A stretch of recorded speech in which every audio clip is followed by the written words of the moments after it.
event is virtual for obvious reasons. Today's program will go on till about 1 p.m. for the agenda that you have all seen, and will feature several presentations.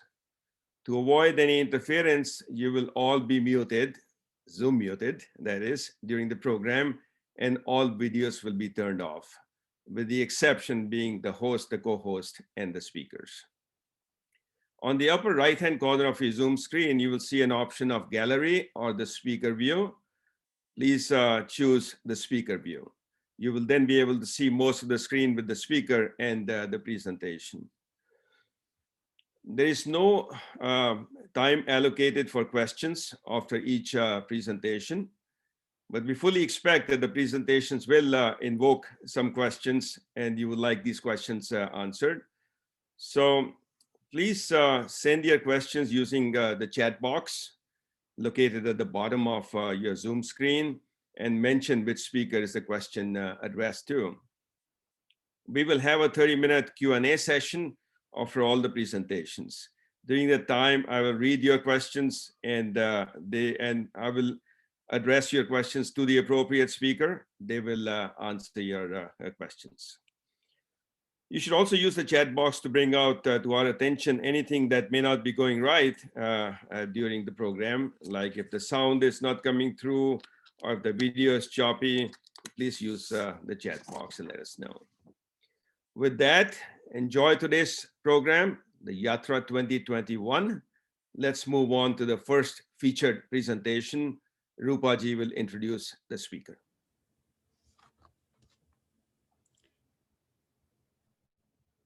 Namaste to all of you.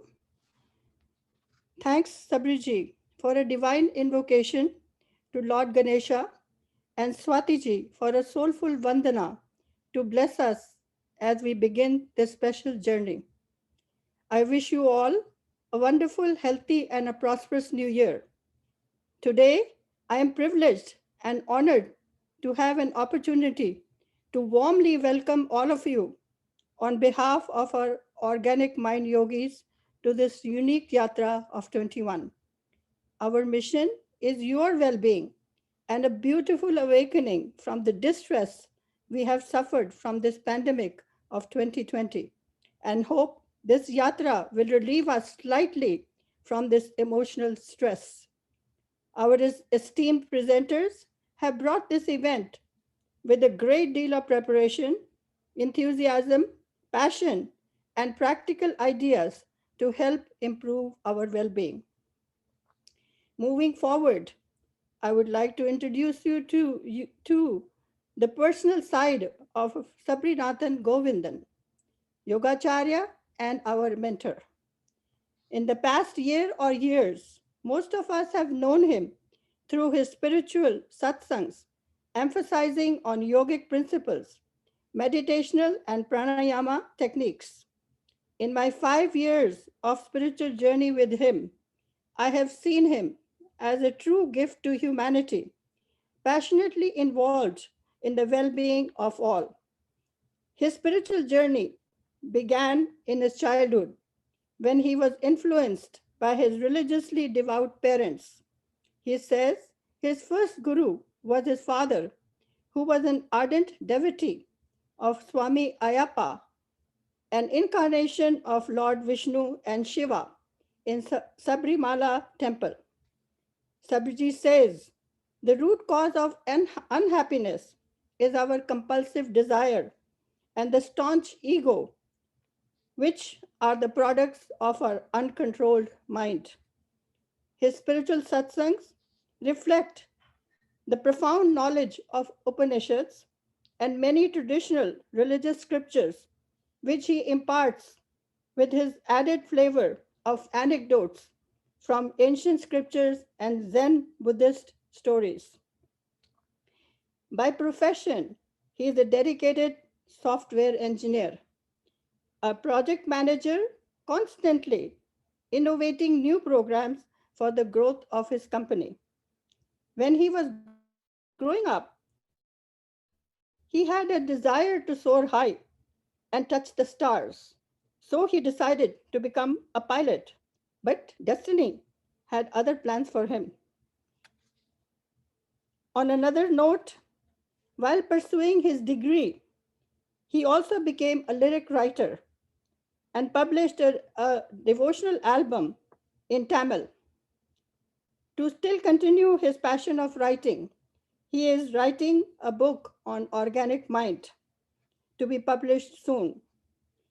In a few words, I describe him as a Grihastha yogi, a true friend, not a mystic from the Himalayas. He is a devoted husband, involved father of two, a 6-year-old son, and a teenage daughter. On a lighter side, his wife and children love to spend time together doing household chores such as cleaning their pantry, garage, and growing a garden full of organic vegetables. Although his life is very busy as a Grhastha karmic yogi, but he still has enough time to fulfill his life's true mission, which is to enlighten the humanity, remove their karmic sufferings, and show them the path of transformation. To continue his helping attitude during this pandemic, he donated all of his earnings from the classes to the cause of orphans and needy children here as well as in India. One of his students, Vinay Sharma, says, Sabriji, you have devoted your life to the divine cause of uplifting the humanity. To me, you have shown this path which I would have never traveled. You say we have a divine nature, and now I believe it. Your satsangs have illumined my inner being. So here we have Sabriji, our spiritual navigator. Thank you all for joining us. Enjoy this Yatra of 21.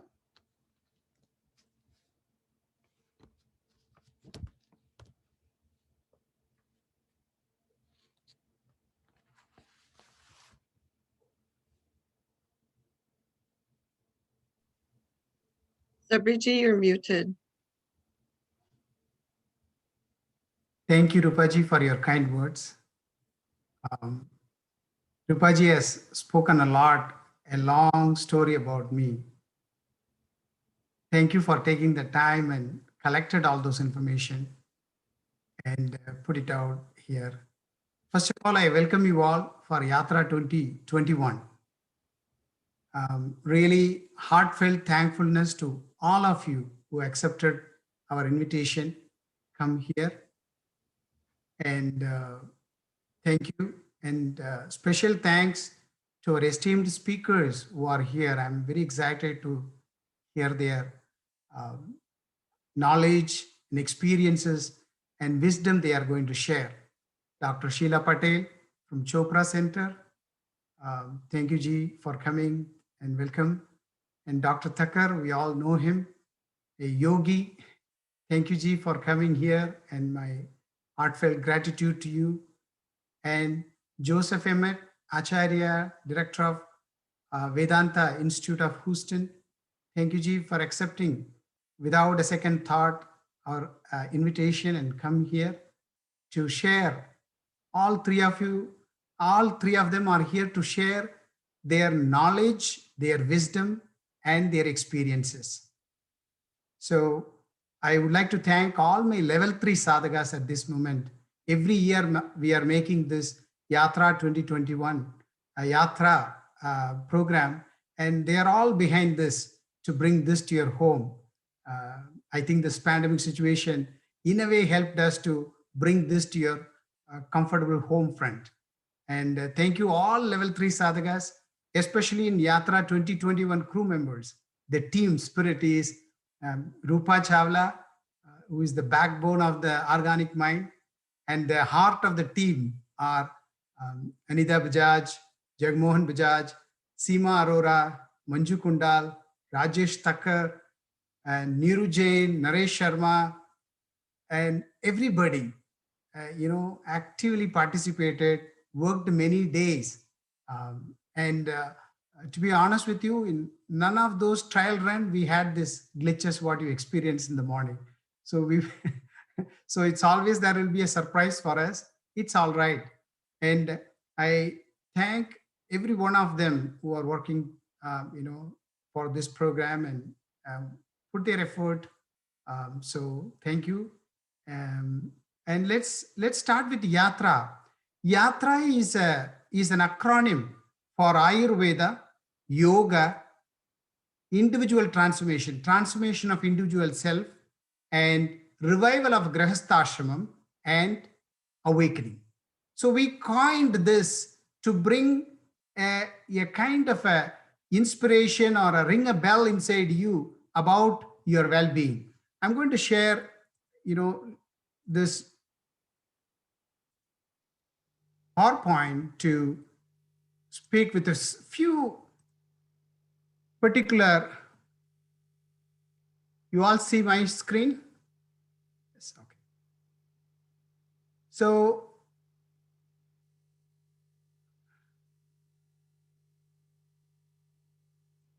maybe I'll share the other screen which is there, which will be better. All right. So Yatra is cognition of yoga, Ayurveda, transformation, revival, and awakening. And today's, at this juncture, if you really look at it, there are so many uncertainty, so many problems are arising, cosmic changes, global changes, water scarcity, political changes, so many changes are happening in our world. And this has happened in the past, and this is continue to happen in the future too. So there is one question posted to Ramana Maharshi asking, how is it possible to change world sufferings? A simple answer from him is realize the self. That is all that is necessary. So what is the ultimate solution for all our sufferings of our humankind is to realize the self. So I'm going to spend few minutes here to explain the grahasthashramam, the household. What is grahasthashramam and how we can achieve the realization of self by simply doing what we are doing. Nobody have to quit their job. Nobody have to quit the family and go somewhere else, becoming a wandering monk in Himalaya. But sitting at wherever you are, practicing yogic lifestyle, integrating yogic lifestyle into your life, it's possible to realize yourself. And that is the mission and vision of the organic mind, to spread the fragrance of possibility of becoming a monk at your residence. So we are basically don't want to quit the life like a Buddha and then go and then come back. Wherever you are, integrate the yogic lifestyle into your life and become a realized and awakened one throughout your life. So this is a easy adaptation without modifying anything what you are doing. So grahasthashramam has been prescribed by our scriptures or the yogic lifestyle community. It's not particularly to a religion, but it is based on conscious civilization. So conscious civilization has given a roadmap of how to have some goal in your life.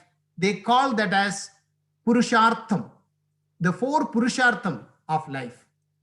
How to achieve that four Purushartham of your life, of these purposes, into how to integrate that into your regular life. Not becoming a monk and go to Himalaya and wander and have a spiritual seeking, but the very household can become an ashram. That's why they created 4 ashrama in your life, stages of your life. So one is brahmacharya, student life, then grahastha ashramam, which is the household life, then third is vanaprastham and sannyasam. They categorize into 4 parts of 0 to whatever your life term is. And they integrated the roadmap, which is Artha. Artha means, knowing knowledge. What do you do in your student life? Gathering information. How to navigate the world. That is what we are gathering. And you enter into Grahastha life where you experience and explore the world. Then once you flower out about understanding, knowing pleasure and pain, good and bad, the Dvaidam of life, the duality of life, you migrate to Vanaprastha, wherein which the Dharma, which means the righteousness and your duty to give back to the community happen. That's where you become minimalist. You give away your business to your children. You are ready to retire. That's a Vanaprastha life. And then finally, you migrate to sannyasa life towards moksha, which is enlightenment, salvation, awakening. So this roadmap has been just given and easily can be integrated into your life without modifying your service to the community, whatever you are doing. You may be going to a corporate, you may be a house, a wife, house, you are doing business, or you may do whatever it is. You may be a student, you will be within the 40 years or over 40 years, you may be a grahastha, you may be a vanaprastha stage. It does not matter. Anytime you can integrate this well-being into your life. So the only solution is how we can do this as a normal citizen of any country. Or I'm doing a regular job. Do I have to quit, or I have to do a seeking separately? Is that two separate paths? Spirituality is only for the older community, which they know during the retirement stage. I want to read Bhagavad Gita, Bible, and all those things, but not. You can integrate this at any point in time. There is a beautiful Zen koan. Koan means a kind of a question. It creates a great doubt within us, or any spiritual seekers. It creates a contemplation within you. So in the Zen koan, they are saying that a novice is asking a Zen master, what is the experience of before and after enlightenment?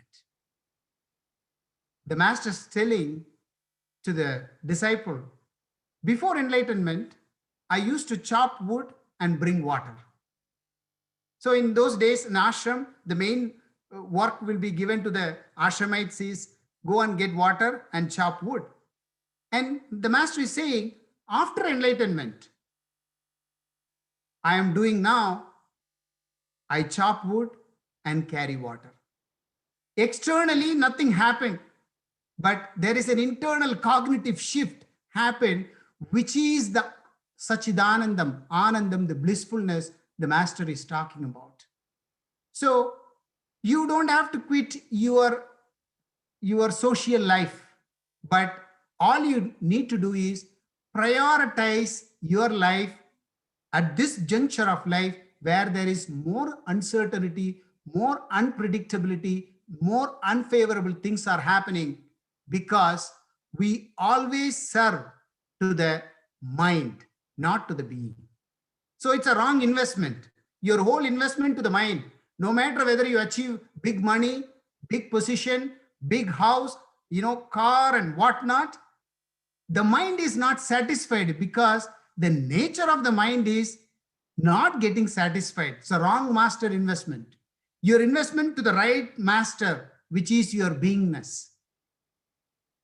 So, my dear yogis and participants, you may want to, in this earlier of this year, 2021, it's a great time and ambience to integrate and welcome yogic lifestyle into you. How to do this? There are many programs, many places are there. We designed a program to give you, which is called diet. There are 4 stages of this program, and many of the people who are here attended this program. It is like a level 1 program. It's called Discover Your Inner Dimension. And then Inner Journey we conduct every Thursday. This is a program we welcome everyone to participate in this ambience to practice. I'm telling you, I've seen several people, lot of people go to doctors and get the prescription of medication and they ritually eat, right? Every day you take the BP medicine, Every day you take this medicine without fail. But when they come to Acharya, when they go for these meditation classes, when they tell you to practice the prescription of meditation, they will not be doing every day. But people expect the mysticism has to happen on its own accord, just by doing 1 day meditation, 1 day pranayama, but not. We need to cultivate the habit, and that is why every week we are providing an ambience. Come and integrate yourself and practice, practice, and practice. And it is working. It's a slow cooking model. That's what I would say. As a diet is a slow cooking model, because a long way to go. I would say 1 to 5 years. So the third part is empower your inner divinity, which is a level 2 program, and then the transform. By the time transform comes, it's almost like 3 years. I tell you, there are very courageous students. I have 22 students. They are still ready for level 3. We haven't done it yet, but they are with us. They have gone, couple of them gone, but they come back.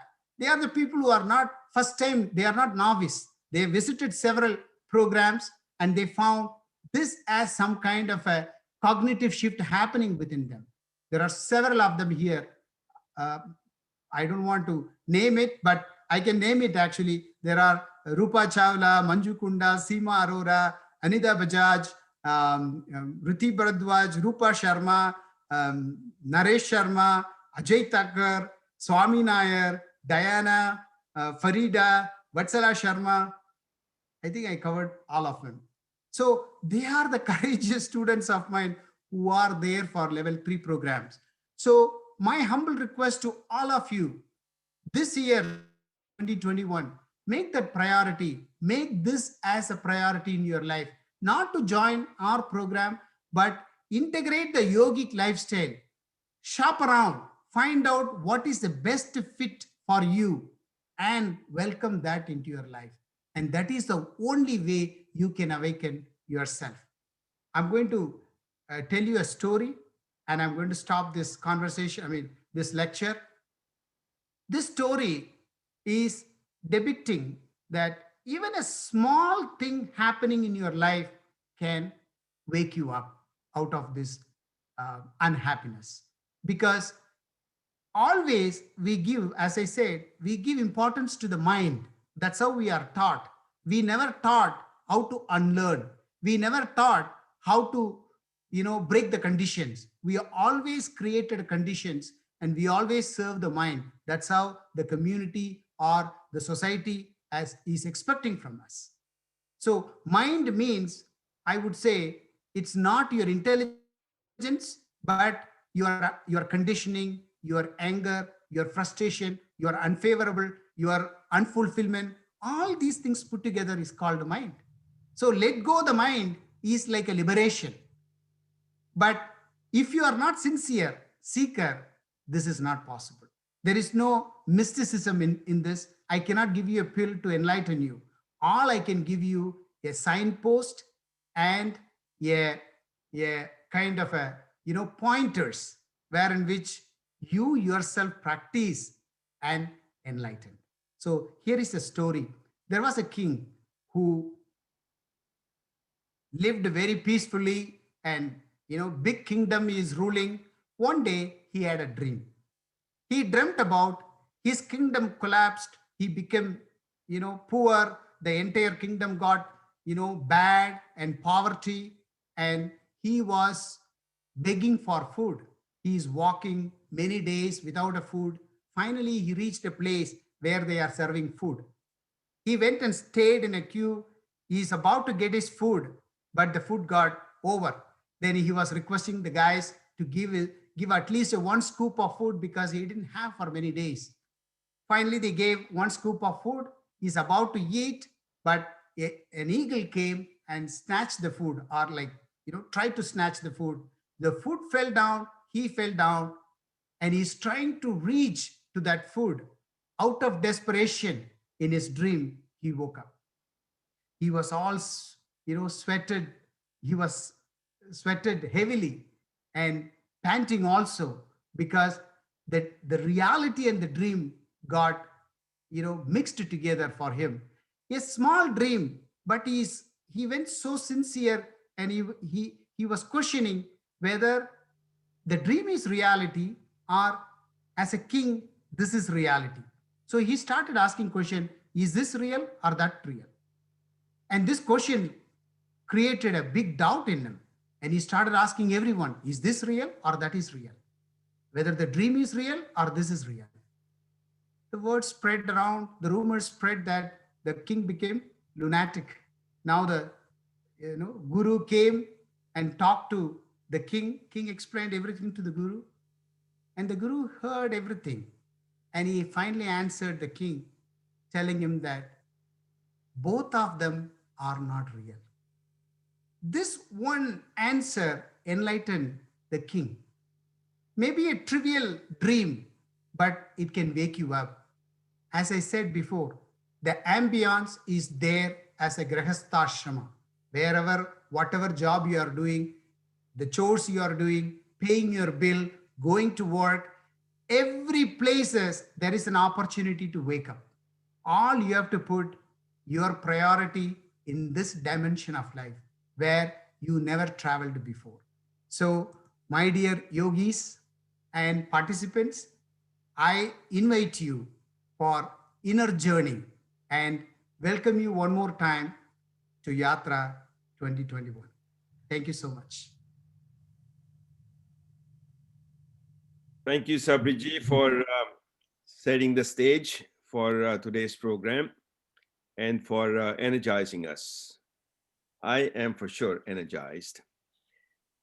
Going now to the next featured presentation, Anita will introduce the next speaker. Good morning, everyone. Welcome to Yatra 2021. It's my great pleasure to introduce Dr. Sheila Patel, who I met about 20 years ago when she came to Ventura County Medical Center to start her residency in family practice. She had just finished medical school at the Wisconsin Medical School and was going to start the residency. And she was one of the best residents we had in that group. She went on to practice and we lost touch. And in 2016, our paths crossed again when I met her at the Chopra Center in San Diego, where she was working as the Chief Medical Officer for Chopra Global. When she told me her story and her journey, it intrigued me how Sheila had incorporated Ayurveda and meditation in her practice after years of practicing full spectrum family practice medicine, which included prenatal care, deliveries, emergency care, inpatient, outpatient care for all ages. So I thought it would be really wonderful to have her, and I'll let her tell you that story. But I want to give you a little bit snapshot of what she's doing now. She joined the Chopra Center in Carlsbad, California in 2010 and helped manage the Perfect Health Holistic Lifestyle Program, as well as the Mind Body Medical Group, providing integrative medical consultations. She has spoken at many Chopra Global events and other medical conferences. She is a certified yoga and meditation instructor and the chief instructor for meditation groups.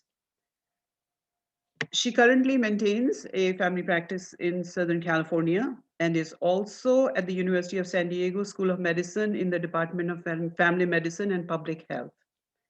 She's on the clinical research team for the Chopra Foundation with a commitment to bringing scientific validation to mind-body practices and is the co-author of multiple publications on this subject. She enjoys the opportunity to share her in knowledge with everyone and has a hope that more and more people will gain access to these life-enhancing techniques and learn how to implement them into their lives for optimal well-being. So it is my great pleasure to have Dr. Patel here, and she will enlighten us. Welcome, Sheila. Thank you, Dr. Bajaj, and thank you for that wonderful introduction. And I thank you for being one of my amazing teachers, and thank you, Sabraji, and the whole group for putting this together. You know, it's very much in alignment with my passion for talking about all of these amazing tools, which ultimately really are all about the same thing. It's about living an enlightened life, you know, expanding consciousness personally in our lives, but also on the planet. And so, so thank you for allowing me to be here. I'm going to share my screen. I'll share my personal story before I get into my PowerPoints. Yes, I knew early on I wanted to be a physician in my life. I was lucky. I knew my Dharma from a young age, and it definitely is. I feel very much in flow when I'm helping people heal. But after I got out into medicine, and certainly modern medicine has things we need when we need acute care or life-threatening illness or really bad chronic disease. So it's, however, of course, we want to prevent that if we can, and we have the ability. We have this inner healer within us. We aren't taught how to activate it. And I certainly didn't learn that in medical school. So after I got out and practiced for about 13 years, I realized I'm not really helping people heal or thrive. I'm kind of throwing medicine or procedures onto people that give them temporary relief of suffering, but not true relief of their suffering. That comes from a deeper place. And so my parents, of course, having come from India in the 60s, I was raised here, but throughout my life, we had all these practices. And my mom would say, oh, in Ayurveda, they say this is good for your digestion, so take this. Or when I sprained my ankle, she would put turmeric paste on my ankle to reduce the swelling. And, you know, of course, growing up, it seemed weird. None of my friends were doing these things. We cleaned our tongue every day, and nobody else was doing all these things. And, you know, and then of course I learned to meditate when I was young, but I fell out of all of these practices, you know, as I became an intellect, right? And none of these things make sense. But then, of course, I came around in my own journey to realize I need a new framework to help people heal and to help myself be healthy. So, you know, I said, how did people heal before modern medicine? And of course, many traditional healing systems exist, but I came back to Ayurveda and was blown away at the wisdom and the depth of knowledge, and that the ability to transform our physiology so amazingly through daily practices. And it's very practical. And one thing I have enjoyed the last 10 years at Chopra Global is trying to make this ancient and depth of knowledge accessible to us in our modern lives. I love what Sabraji said. You know, all of our food doesn't have to look Indian. You know, we don't have to transform everything we're doing. Of course, it was first described in India, but there's many ways we can bring it into our modern context and make our food healthy and engage in these practices. And that's what I've learned to do, and I teach people to do that.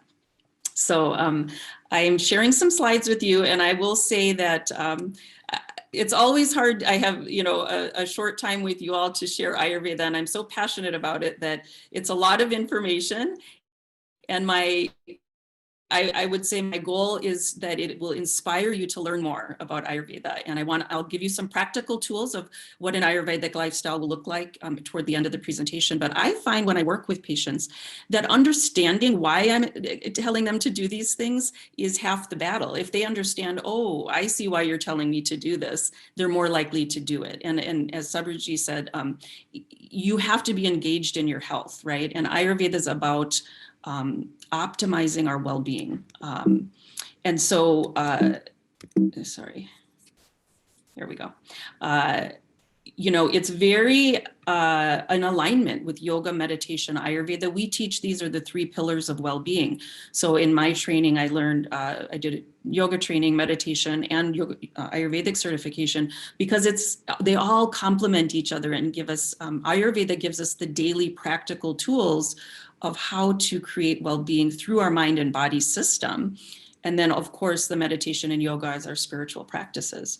So it's really about whole health in body, mind, and spirit. So I don't know if you can see, but in the little diagram, if the faces aren't in the way for you, wholeness and complete wellness comes from And Ayurveda is a body, mind, spirit healing system. So let's talk about Ayurveda. It's the science of life. It literally means the science of life. And it was first described thousands of years ago in India, but it's just as applicable today as ever. And you can apply these principles anywhere on the planet. And we have people from all over the globe who are able to integrate Ayurveda into their lifestyle to help them heal. And it's based on the same principles as in the Vedic philosophy and the metaphysics of how this mind-body incarnation comes to be within a field of consciousness or awareness. And that's who we really are. And so again, we'll explore a little bit later, understanding who we really are. And that's why we consider Ayurveda a consciousness-based system of healing. There's the awareness in Ayurveda that we really are consciousness, Brahman, a field of pure potential and awareness within which we're having a physical experience, which is the body. We're having a mental experience, which is our mind and thoughts and emotions. But truly who we are is beyond all of those things. And that healing and health is our natural state. But what happens is there are things that can obstruct us from understanding and experiencing that natural state when we have imbalances in the body and the mind. So we have to have daily practices to clear those obstructions so that we can establish ourselves in that consciousness and live an enlightened life. So when I learned all of this, Ayurveda is about leading an enlightened life and really thriving and living to our fullest potential and healing others through our own personal practices. That's an amazing healing system. So it's aligning ourselves with the rhythms of nature. It's learning our personalized mind-body type, which I'll spend a few minutes on in this presentation, but it gives people the tools in their day-to-day life to know what choices are best for them. And I call it the original lifestyle medicine. You know, in medicine, we're talking about how important lifestyle is. Ayurveda gives us all the tools to live a healthy lifestyle. And I just wanted to, you know, again, Western, there's nothing wrong. I still practice Western medicine as needed, but I integrate that with Ayurveda. So in Western medicine, health is the absence of disease. If we don't detect disease, we say, okay, you're fine. But Ayurveda says if you're feeling any dis-ease or discomfort in the body or the mind, this is the absence of vibrant health, and there's something going on, and we try to find out what the cause of that is so that we can feel our natural state of health. So again, Ayurveda says happiness, joy, health is our natural state. And that's through our meditation and our yoga practice, we tap into, you know, consciousness where all of these, you know, bliss and health exist. But what gets in the way, right? That's the question. What gets in the way? It can be physical imbalances or emotional imbalances. And even though in Ayurveda, sometimes people feel like, oh, it's this food, the Ayurvedic practitioner tells you, don't eat this, take these herbs. It's also much more than that. It's what's going on in the mind, because the mind and body are one system. So it can be improper diet or poor digestion. So a lot of the tools of Ayurveda, and I'm going to talk a little bit about just tap into a little bit the science in our modern context of how important digestion is. That's why Ayurveda focuses so much on digestion and has lots of tips and tools. Pathogens, we know that now more than ever, external things can come in and create disease. That's why it's so important. A lot of Ayurvedic practices are about improving our immunity, our immune health, so that we can fight disease when it comes in. The external climate, so right, people could, you know, roll their eyes or laugh that, you know, you would say, you know, stay warm when it's cold outside, you'll catch a cold. And of course, in conventional medicine, we, you know, you laugh at that, but Ayurveda says, no, the climate and the energy around you can create stress. And when, you know, when that happens, our body can't fight off the disease as well. So you start to understand why some of these Ayurvedic practices make sense now. Physical toxicity, of course, this is why detoxification has always been a part of Ayurvedic healing. And of course, we have to pay attention to the mind. Anything that's in the mind reflects in the body. And so we can't think that our body will stay healthy if we're having turbulence in the mind, and vice versa. So emotional imbalances as well, improper use of the senses. So Ayurveda uses 5 sense therapy. What are you looking at? What are you listening to? What's going on your skin, etc. Accumulation of negative emotions, ultimately a lack of awareness of who we are. And then what's happening in the physical body, of course, affects the mind. So this is sort of what we're looking at when we look at Ayurveda, and people can do this on their own. You can say, where is my imbalance coming from? And ultimately, my goal is to have people be their own best healer and doctor, right? And activate that inner healing ability that's there. So again, Ayurveda is a system, not only as everything communicating within us, and that's why cleaning our tongue actually improves our digestion. I'll talk a little bit about that if I have time at the end or during the Q&A session later. Everything's communicating. It's a system. Nothing can happen in one part of the body that's not communicating with the rest. And not just within us, but around us. What's happening around us in society, on the planet, affects us. So we have to pay attention to all of that. And we are an intelligent system, meaning we have divine intelligence within us, and it's constantly responding to all of these influences. And so, again, we're an intelligent system. We'll try to respond in a way that brings us toward healing.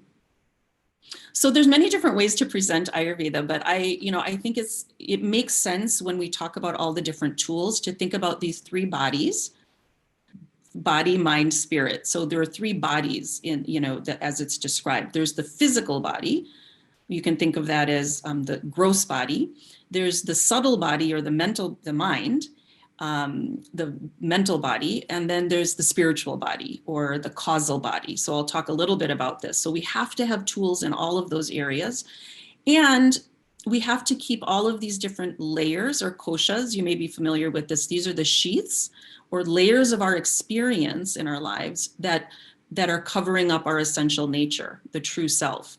And so that's why it's very important that all of these layers are clear and unobstructed, so that we can experience that true nature in every day and every moment.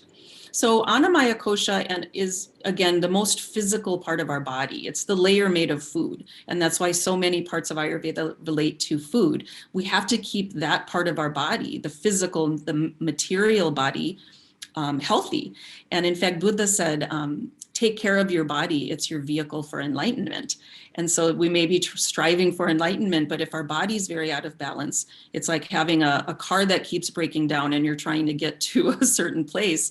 You might get there, but it's a little more challenging. And so we want to take care of our Annamaya Kosha. The Pranamaya Kosha, the layer made of prana, or our vital energy, our life force. It can also be thought of as the energy body. And that's why certain tools and practices that we use and that I recommend to people have to do with the clearing that energy and moving prana through. So it can be every cell in the body is connecting to that divine intelligence. And that's why we'll be doing some pranayam. Yoga very much is related to the energy body, chakras and nadis, and all of that's based on this concept of clearing pranamaya kosha. Manomaya kosha is the mind, really our thoughts, and in Ayurveda, our sensory input. So I'm going to talk about all of these things. Vijnanamaya kosha is our intellect. Very important to check yourself. Our intellect is where we start to create beliefs, discriminations, our judgments about things. And, again, we can use the intellect and clear the intellect when we use, our jnani abilities, that path of knowledge. And then Anandamaya Kosha ultimately is our layer of bliss. So this is like our physical body, our mental body, and ultimately our spiritual body.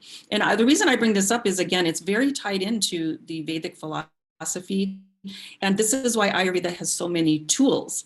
And part of, as a practitioner and as a person, trying to figure out where is my imbalance coming from and what's the appropriate tool practice to do. So Ayurveda gives us practical tools for awakening to our true nature. In fact, there's a saying in Ayurveda Amritanam, Ayurveda is for immortality. It doesn't mean our physical body will be immortal. It means Ayurveda gives us the tool to experience, through balancing the body, balancing the mind, our immortal self. And so that's really, again, what Ayurveda is about, and has so many tools. And that's why people say, oh gosh, living an Ayurvedic lifestyle is challenging. It's really not. Once you start using, deciding what are the best tools for you, and choosing certain tools in each of these layers of our life. And it doesn't have to be all of them, but again, as Sabriji said, find what works for you, but make sure you're addressing all of these layers. So maybe yoga, of course, helps the physical body, but also the pranamaya kosha. So, and again, so some of these practices help for multiple layers. Pranayama obviously helps to move that divine intelligence. I call this our internal communication, that divine intelligence that tells every cell in our body how to work appropriately. But it also helps clear the mind. So, but a lot of Ayurveda is around diet, sleep, which you'll have a great lecture on later, cleansing techniques, also pranayama, shock meditations, or different types of crystal therapy. Sometimes people laugh at that, but everything is vibration and energy. And so that's why many Ayurvedic tools, a practitioner might say, get this type of crystal, look at a certain color and have this color around in your environment, because subtly those vibrations are affecting our vibrations and our one of these layers of our experience. And then of course, mantra, mindfulness, self-inquiry, and a lot of these other devotional practices. So, again, I try to find a practice that addresses every layer, and especially the places where they're lacking, right? Because some people might be doing a lot of some of these practices, but they're really not paying attention to their diet and their sleep. It's going to be hard, again, in some capacity.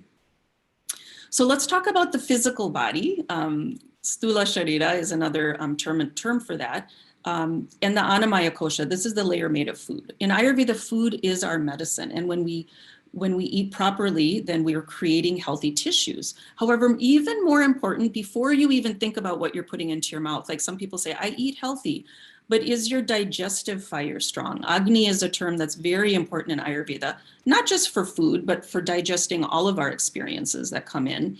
But talking about the digestion for food, if our Agni is weak, we don't have a good digestion, it's said that we can turn nectar, meaning good food, into poison. So within us, we don't digest it properly, it creates toxicity. Alternatively, if our Agni, our digestive fire, is strong, we can turn poison into nectar. That means, you don't have to eat perfectly all the time, but you're going to extract the nutrition and eliminate what your body doesn't need. And so a lot of Ayurveda, ginger and, putting spices in your food like cumin, coriander, fennel, black pepper, all of these are intended to stimulate our digestive fire, the ability. Internally, we're activating our own digestive enzymes, and there's science to show this, so that we can break down our food properly and absorb all the nutrients. So, and stress is a big Agni suppressor. I think most people realize when they're stressed, they don't digest as well. So we have to pay attention. And again, this is where our other tools, meditation, exercise, can help stimulate our Agni so that we can digest our food. So again, all of these things, we could go into a lot of detail, but I want you to understand, like, this is why it's so important in Ayurveda. Everything's about digestion. It's the root of being healthy. And we know that in medicine now too, how important gut health is. So then what food do we put in? In Ayurveda, there's this beautiful wisdom of the 6 tastes of life. You have to get a variety of foods in your diet. And a lot of Indian cooking and other ethnic meals are automatically have all of these different flavors of nature, we call them. In Ayurveda, it's sweet, sour, salty, pungent, bitter, astringent. And again, I spend whole lectures talking about all of these tastes and what they do for us, but suffice it to say that, we need, sweet food is really food that gives us energy. It's the caloric foods, the macronutrients, proteins, fats, carbohydrates. We need that for energy. Sour foods are like citrus and fermented foods that help our digestion. Salt, we're saline beings. We need some salt in our diet, not too much. Pungent is spices to help us digest and detoxify. Bitter and astringent are like all the beautiful vegetables and greens and spices and herbs that give us micronutrients, all the anti-inflammatories, antioxidants. So, but just by learning how to eat the 6-taste diet, people love it. They love, it's a fun way to get variety in your diet. And when you eat these good foods, and of course, good sourced foods, as organic and plant-based and natural as possible, you're extracting the prana, the life force, the micronutrients from this healthy food. So Ayurveda has a whole system. And not only that, but we also teach people in Ayurveda, there's this concept of doshas, or mind-body constitution. We all, I think it's intuitive and our experience, we all have different body types. We all have different emotional responses to things. And this is based on the Mahabhutas, space, air, fire, water, earth, that makes up everything in our known universe, including food. So the concept also of eating the 6 tastes, as we're supporting all of the space, air, fire, water, earth, all of those elements in our body. That being said, some people come into the world with a little bit more space and air qualities. This is the qualities of what these words mean. Sometimes people get stuck on the terms, but it's the qualities. What are space and air? They're light, they're dry, they're cold. So these are people that have a lot of lightness, dryness, coldness in their system. They're the vatas, they're always cold in the room, everyone else is comfortable. They're layering things on. And they might have more dryness in their system. So other people come in, those pittas with more fire qualities. They're very goal-oriented and directed. They can be intense and hot, feel hot a lot. And then kaphas are the earth and water. So they have the qualities of earth and water. They're more grounded, slower, more calm. And so with the food, we also can help people figure out what foods are best for your mind body type. And so that's where a lot of this comes from. If your nature is more cold and light, you might need to eat more warm, moist foods with more oils. If your nature is hot, like a pitta, you don't want to keep adding acidity and heat and hot spice. You're going to aggravate that part of your nature and create inflammation potentially. Kaphas, you know, they're more heavy, so you don't want to eat as much of the heavy foods. You want to eat more of the light foods and stimulate your sluggish metabolism. So these are, again, where all of these Ayurvedic tips come from. So I'm going to not spend too much time on this, but this is like, again, just talking about balance. So vata, as I mentioned, are space and air. By nature, they have more movement. They can't sit down. They're the wind. They have energy in their body. Their mind is very creative. So many thoughts all the time. In balance, that can be a great thing. They're the people who find jobs that, if they're in their dharma, that are able to use their creativity and their communication skills. However, when there's too much, in Ayurveda, when we say this is out of balance, you've accumulated too much of some of these elements or doshas. Too much movement in space and air, too much dryness, too much cold can create anxiety, an overactive mind, sleep issues, constipation. So this is, again, what we're looking at when we're treating people. Pitta, very warm, friendly, in balance. They're very good decision makers. Vatas sometimes have a hard time making decisions. Pittas say, nope, we're going to do that and we're going to do it and get it done tomorrow. They have a really good digestion because one of their main elements is fire.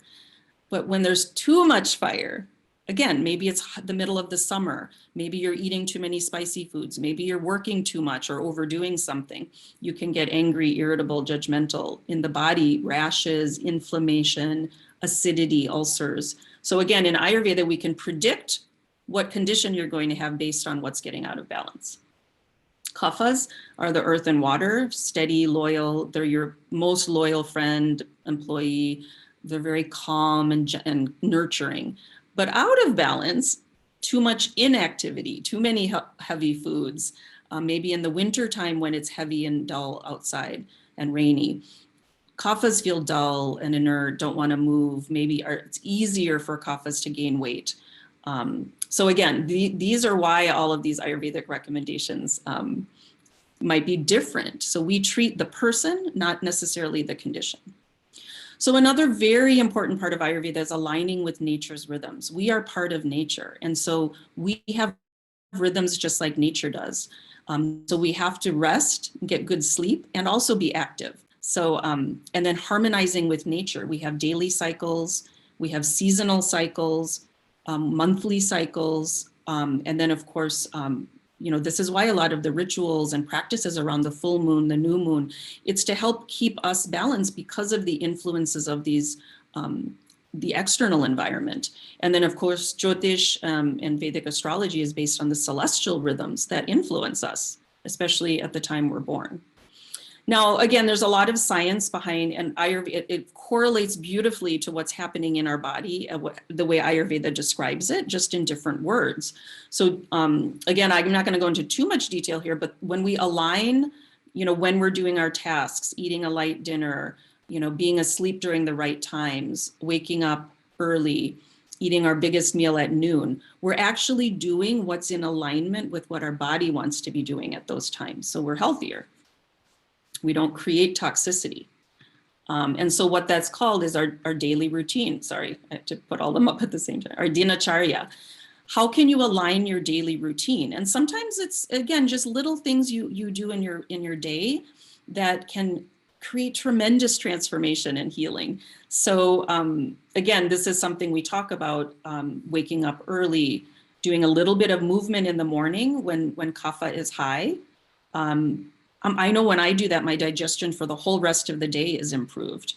We eat our biggest meal in the middle of the day when our pitta or our agni is the most strong. Think about nature. The sun is highest in the sky. It's the warmest time of day. We reflect nature. So we can digest more at lunchtime, etc. So, and then at nighttime, if you're aligning with nature and slowing down, our body's designed to be able to go to sleep by 10 o'clock, but we fight it sometimes. And then we're detoxifying at night. So we want to be asleep when pitta inside of us is working to detoxify and create tissues. So again, lots of things with the physical body that have to do with that Ayurveda teaches us, food, digestion, aligning with our natural cycles. Also the energy body, pranamaya kosha. This is, again, we're going to experience today some pranayam, yoga, that helps to balance that layer. I won't go into, again, too much detail. I wanted to spend a little bit more time on the physical body because, you know, Ayurveda does give us lots of great tools. But it does not ignore the mental space. So the subtle body, sukshma sharira, is our mental space. Buddha said, what we think we become. So in Ayurveda, again, a practitioner might say, you know, starts, you know, having this thought or saying this mantra, or because you're trying to shift your thoughts, what you think you'll become. As I mentioned, and there's a lot of science behind it, any thought we have or emotion has a direct correlate in the body. So if we have expansive thoughts of love, gratitude, etc., then we have a more healthy body. So Manomaya Kosha in Ayurveda is our thoughts and sensory input. Our senses are the gateways to the mind. What comes into our senses affects our mind. And so this is why in Ayurveda, what we're listening to, what we're putting on our skin, what we're looking at, colors, shapes, nature, food, of course, taste, and then what we're smelling can influence our mind. And there's a lot of, again, modern research on aromatherapy. When you smell certain things, it calms down your mind. When you light incense, you know, it's awakening the mind, it's calming and cooling the mind. So, you know, there's lots of tools in Ayurveda, using lavender to help you sleep, it calms the mind. Using invigorating smells like rosemary, eucalyptus, menthol, these natural decongestants, they actually reduce kapha in the mind and the body. So again, this is, but it also invigorates your mind. It kind of wakes us up. So Ayurveda uses that, you know, sensory input to affect the mind layer as well. And then of course, there's the intellect, Vijnanamaya Kosha. This is where, again, you'll have a good lecture on just asking, you know, exploring, you know, the Jnani path, self-inquiry, Ramana, you know, Maharshi, who am I? If you just meditate and you ask the right questions, the answers will come. But also other questions. What do I want? What is my purpose? And again, we mix at Chopra a little bit of traditional, but also like, you know, in the modern context. So self-reflection could include psychology or counseling, cognitive behavioral therapy. How do we reverse the negative thought patterns that our conditioned mind has attached to or identified with? So many of our thoughts come from outside of us, right? Teachers, parents, society. And then we attach to those thoughts and we think they're true.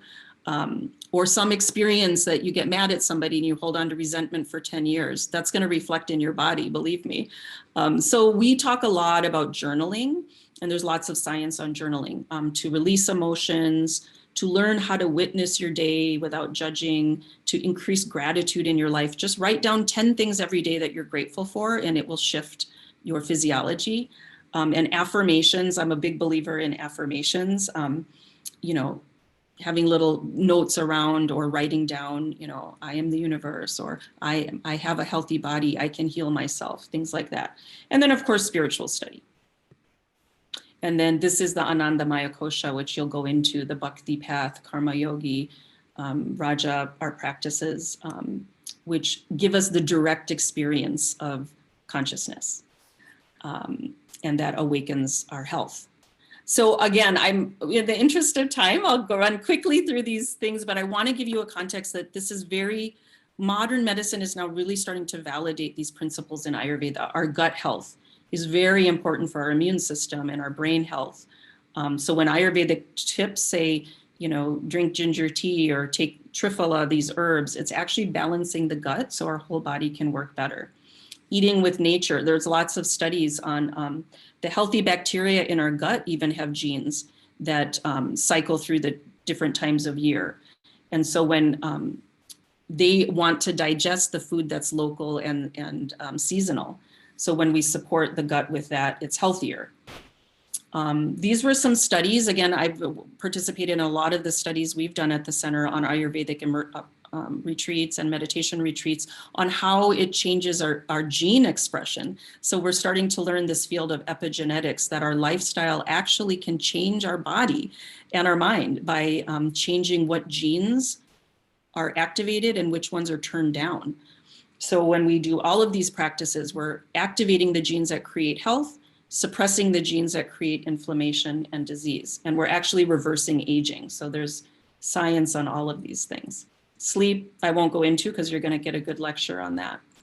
So again, Ayurvedic path to healing includes multiple practices, herbs included, but I always like to tell people, if you're taking herbs, but your digestion's not good, you're not sleeping at the right time, your mind is turbulent, they're going to have minimal benefit. So it's really about taking the herbs within the context of a healthy lifestyle. So in closing, again, this is what a healthy Ayurvedic lifestyle could look like for you. If there are things on here you're already doing, great. If there are things you could add, you might want to consider. They don't take a lot of time, but if you're doing them at the right times in your life, you'll create health. So trying to wake up by 6, that can be challenging, especially for me as a kapha. And then we do our dental hygiene, which actually improves our digestion. And the sensory input, the healthy food we put into our mouth then will communicate with the brain, the digestive system. Neti nasya for clearing the nasal passages so that when we do our pranayam, when we breathe in the aromatherapy, it's actually working better. We drink warm water, sometimes with lemon or ginger in the morning to help facilitate healthy elimination because we need to eliminate waste every day.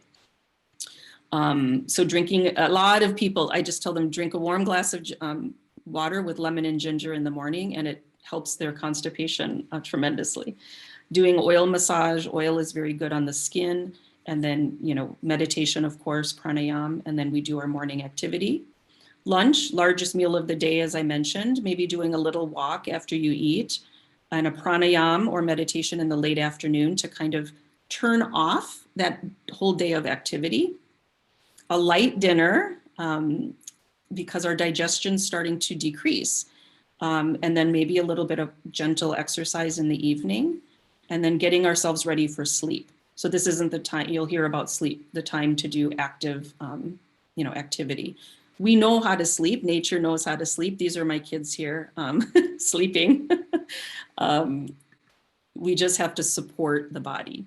And then seasonal detox, panchakarma, detoxification, cleansing, different ways to do it. And certainly getting Ayurvedic massage and being able to do it in a traditional way is good, but people can detox at home.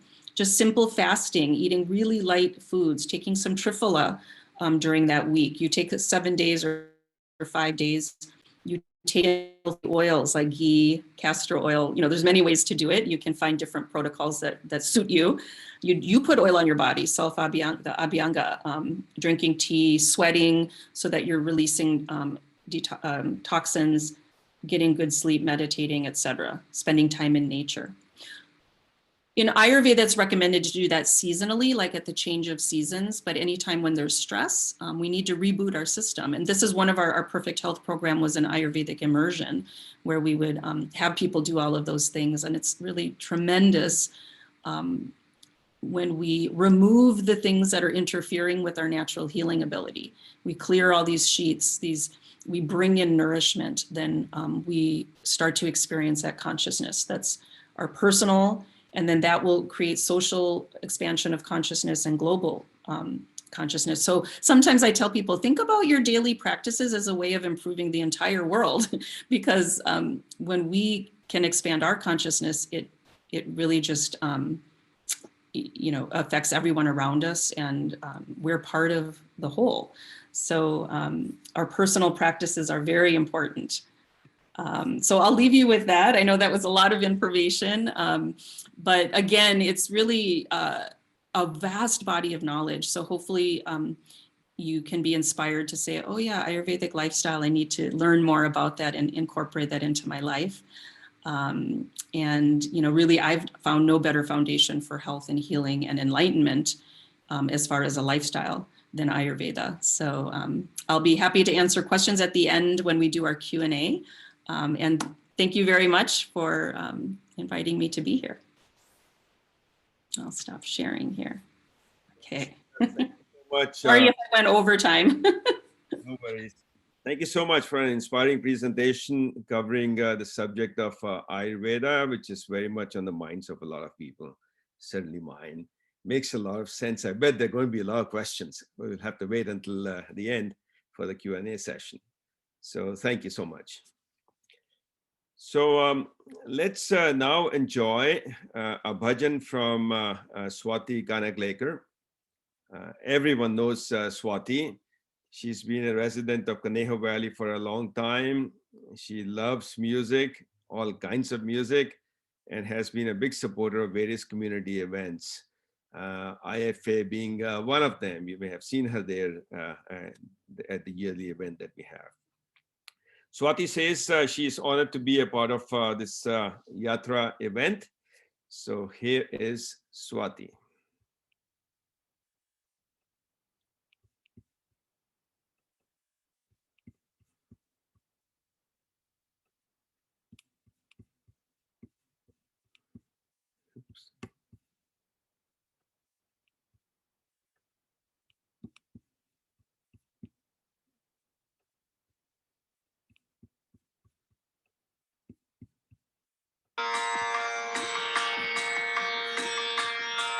बाजे रे मुरलिया बाजे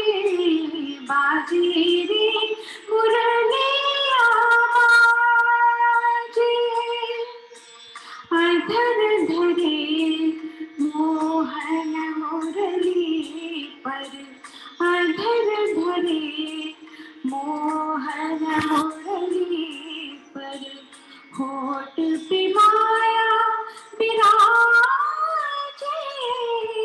बाजे मुरलिया बाजे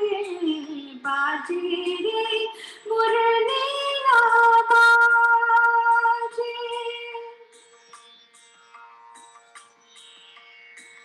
हरे हरे बांस की बली मुरलिया हरे हरे बांस की बली मुरलिया मरम मरम को छुए अंगुरिया मरम मरम को छुए अंगुरिया चंचल चतुर अंगुरिया जिस पर चंचल चतुर अंगुरिया जिस पर कनक मुंदरिया साजे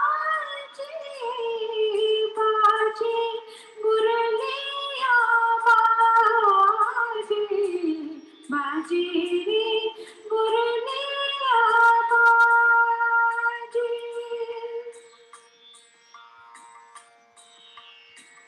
पीली मुंदरी अंगुरीशा पीली मुंदरी अंगुरीशा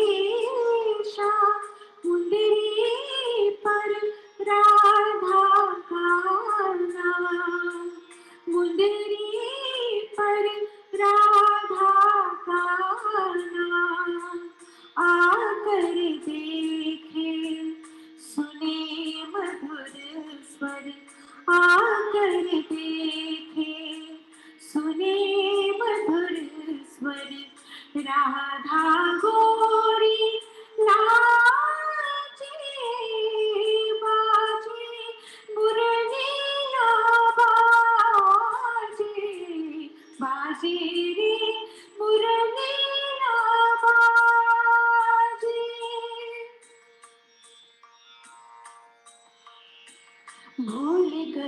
राधा भरी गगरिया भूल गई राधा भरी गगरिया भूल गई गोधन को सावरिया भूल गई गोधन को सावरिया जाने न जाने ये दो जाने न जाने ये दो जाने लगी जग लाजे बाजे मुरलिया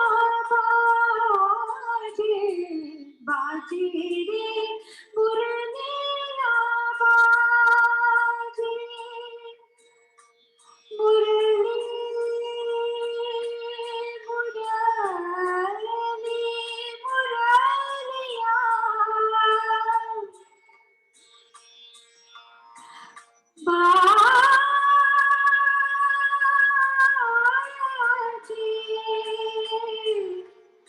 मुरलिया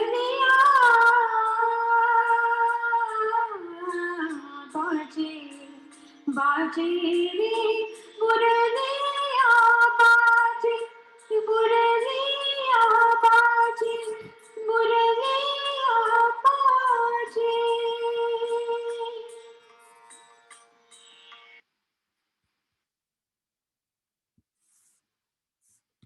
Thank you, Swati.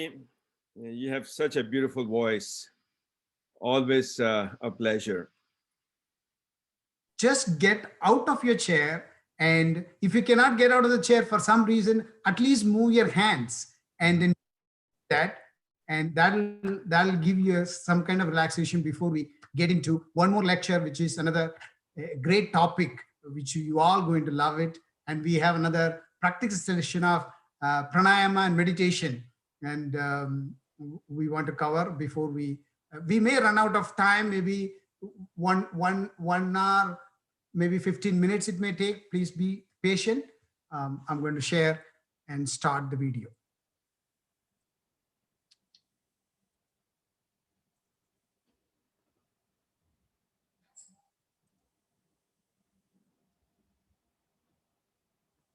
Give me a second here. I'm going to share.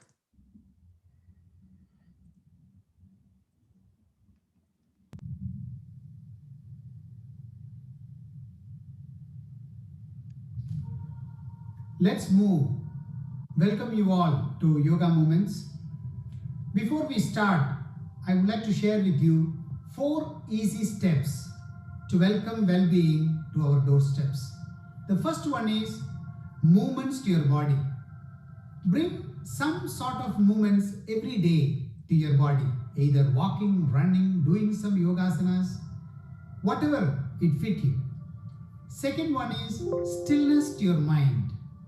Bring some meditation, walking in the nature, listening to the birds, looking at the sky, some time you spend to quieten your mind.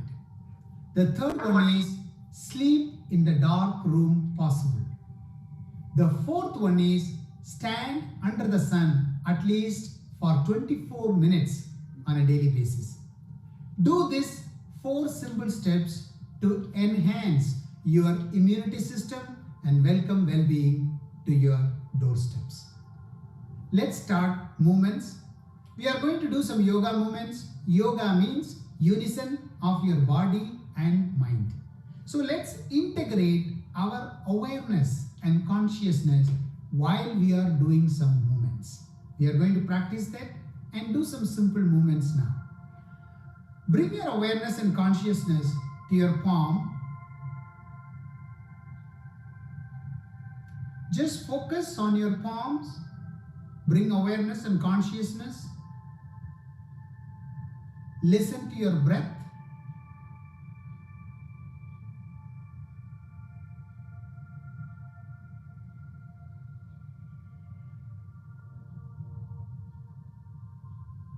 And slowly bring both the palms together close to your heart region in a prayer pose. Feel the warmthness between your palms and listen to your breath while you are in your prayer pose.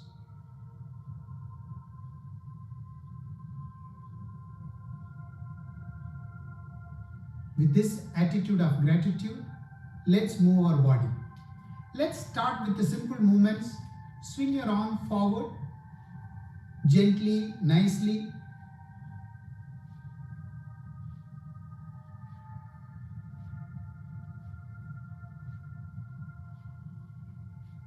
And backwards, freely, openly.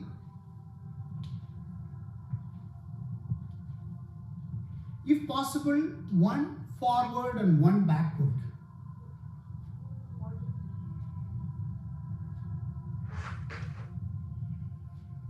And opposite of that movement.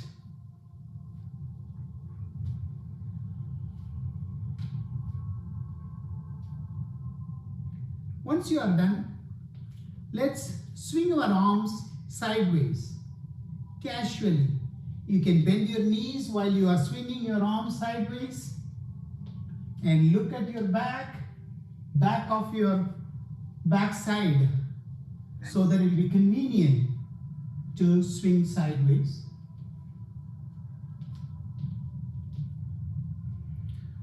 Once you are done that, we are going to rotate our ankle to release stress in our leg. Just rotate clockwise. Bring your awareness and attention to your ankle while you are rotating. And do clockwise and anti-clockwise. Then move on to the next leg, clockwise and anti-clockwise. If you are sitting in a chair, you can do it with sitting in a chair. And rotate your knees clockwise, gently, nicely, and anti-clockwise.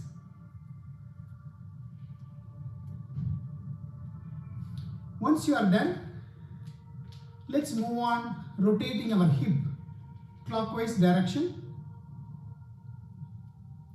gently, and anti-clockwise direction.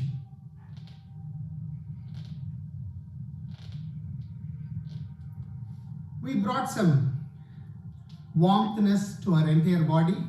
Now let's start some yoga asanas. Let's start with half moon pose. This is a beautiful pose to stretch sideways. We never do sideways stretching. Inhale, raise your arm. Exhale, go to your left, slide down to your left. Feel the stretches on your side. Bring your awareness to your body while you are doing. Inhale, raise your arm. Exhale, down. Inhale, raise your left arm. Exhale to the right side. Inhale, raise your arm. Exhale, down. Let us do 2 more times. Please do with me. Inhale, exhale, inhale, and exhale. Inhale, exhale, inhale, and exhale. One last time.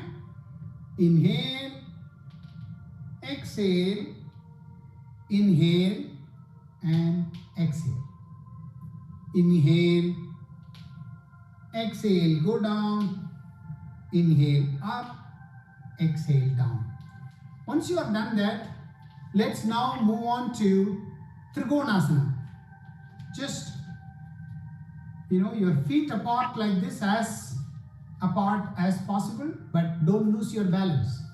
Now, raise your arms sideways, and you can bend your knees like this and go down, close to your knees, and inhale, look up, exhale, go down, inhale, raise your arms sideways, exhale, the other side, Inhale, look up. Exhale, down. Inhale, raise your arm sideways. Exhale, down.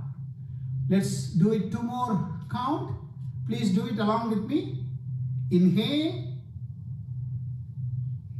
exhale, inhale, exhale, inhale, up, exhale, other side, inhale, look up, exhale, down, inhale, raise your arm and exhale, down. We are going to do one last time. Please join with me. Inhale, raise your arm sideways. Exhale, go down. Inhale, look up. Exhale, down. Inhale, up. Arms are sideways. Exhale, the other side. Inhale, up. Exhale, down. Inhale, raise your arms. Exhale, arms are down. Then come back to the regular pose.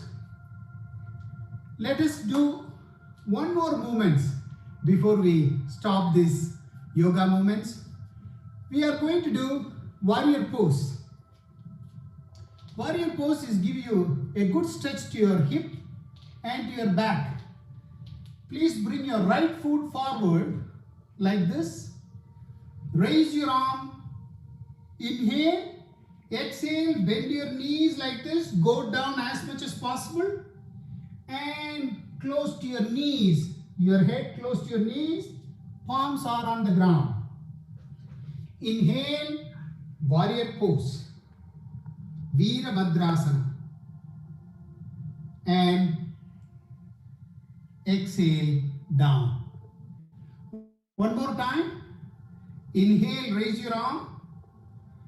Exhale, go down, bend your knees. Inhale, raise your arm.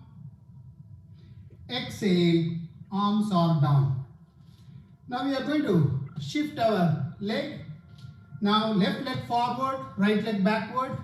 We are going to repeat Virabhadrasana, warrior pose.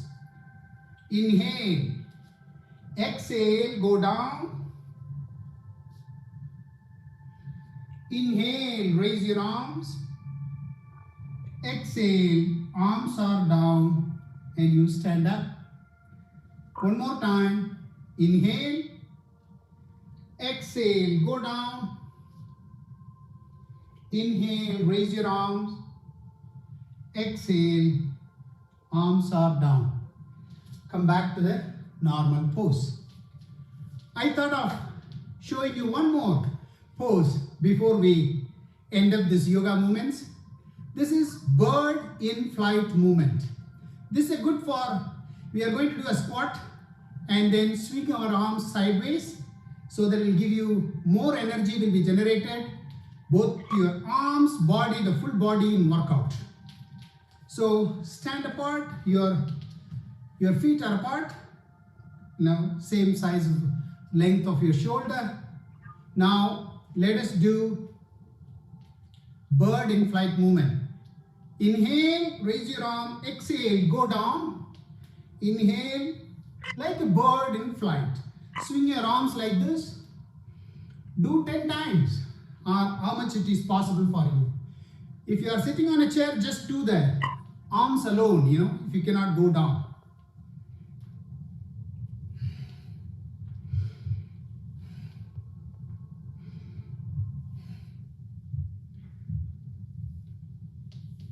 Once you have done that, please come back to the regular pose. Bring your awareness to your palms. Feel your heartbeat. Feel your breath. Feel the energy created within you. Feel your entire body.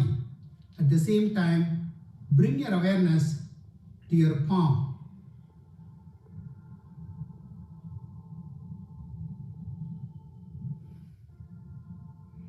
Take a deep breath, inhale and exhale. You can breathe out through your mouth.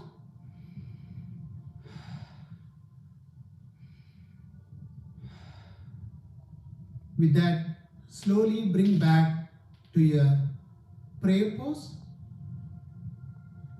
Have an attitude of gratitude towards your body, which is the vehicle to take you and roam around this entire space shuttle.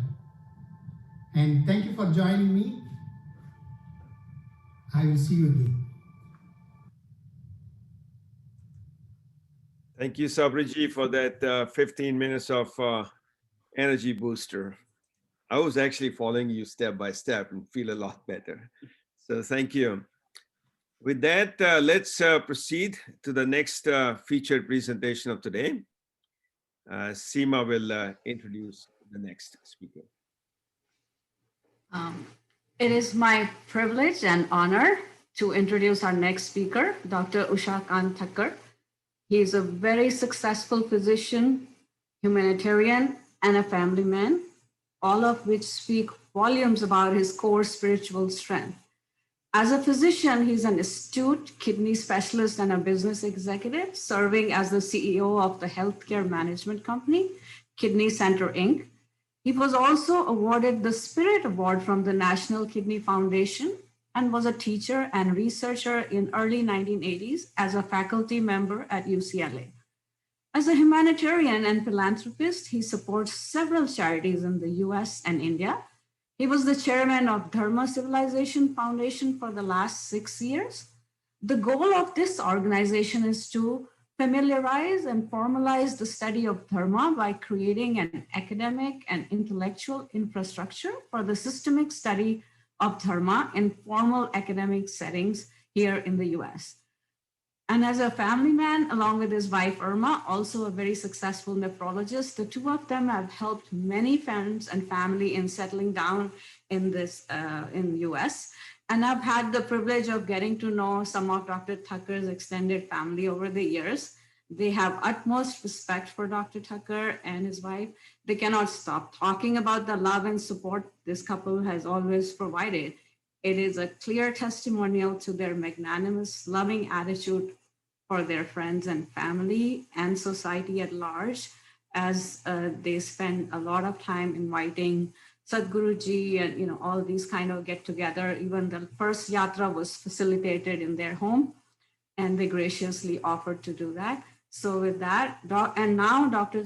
Thakkar, of course, spends his time practicing yoga and meditation and understanding the medical and scientific explanations of the mind and body connections to have a holistic approach to optimum health, as we've heard in the other two lectures, and this will be complementing. But his presentation today is about the physiological importance of sleep, meditation, and yoga, and how it compare and contrast them and how they all come together. So without any further ado, I would like to welcome Dr. Thakkar. Thank you.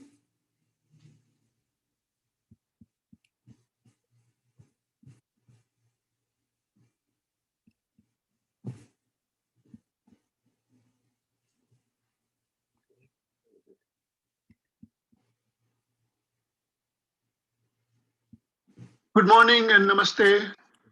I am Dr. Usha Kant Thakkar. I'm a kidney specialist, but I also have interest in meditation and sleep. So what I'm going to talk about is sleep meditation. I also want to thank Seema for kind introduction, Sabriji for creating Organic Mind. This interesting organization has sponsored many interesting programs, and I appreciate your invitation of me to speak to that. I do want to let you know that I enjoy these talks because I end up learning more than my audience does. So thank you.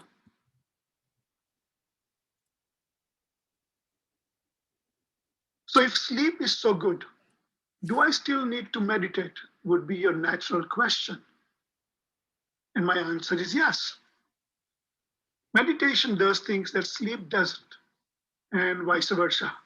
And that is what we will be learning as we go forward. You will learn that sleep is essential for life, yet not too many people sleep well. Here you will learn the science of sleep and thereby how all of us know about the monkey mind. That is the one that creates most of our trouble. As Swami Vivekananda stated, mind is not a dustbin to keep anger and hatred, but it is a treasure box to keep love and sweet memories. You should know that mind is an obedient servant and a dangerous master. Meditation is designed to control the mind. In my last lecture, I discussed about the benefits of meditation from the medical perspective. So briefly, I want to go over them, but I also want to emphasize that you will notice that most of the benefits of meditation overlap with the benefits of sleep. So with 15 minutes of meditation, with maybe mantra and pranayama, you will observe that your brain improves. You will also see that brain produces wonderful chemicals which helps us. It also suppresses the bad chemicals. An important thing is that it modifies our immunity, so even prevents or reduces the incidence of cancer.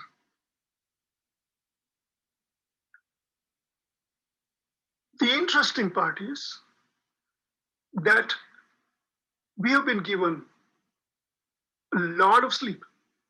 If you look at this chart, here you will see that in an average 78-year-old life, we sleep about 28 years, which is nearly 1/3 of our life. There is nothing we do as much as we sleep. So why?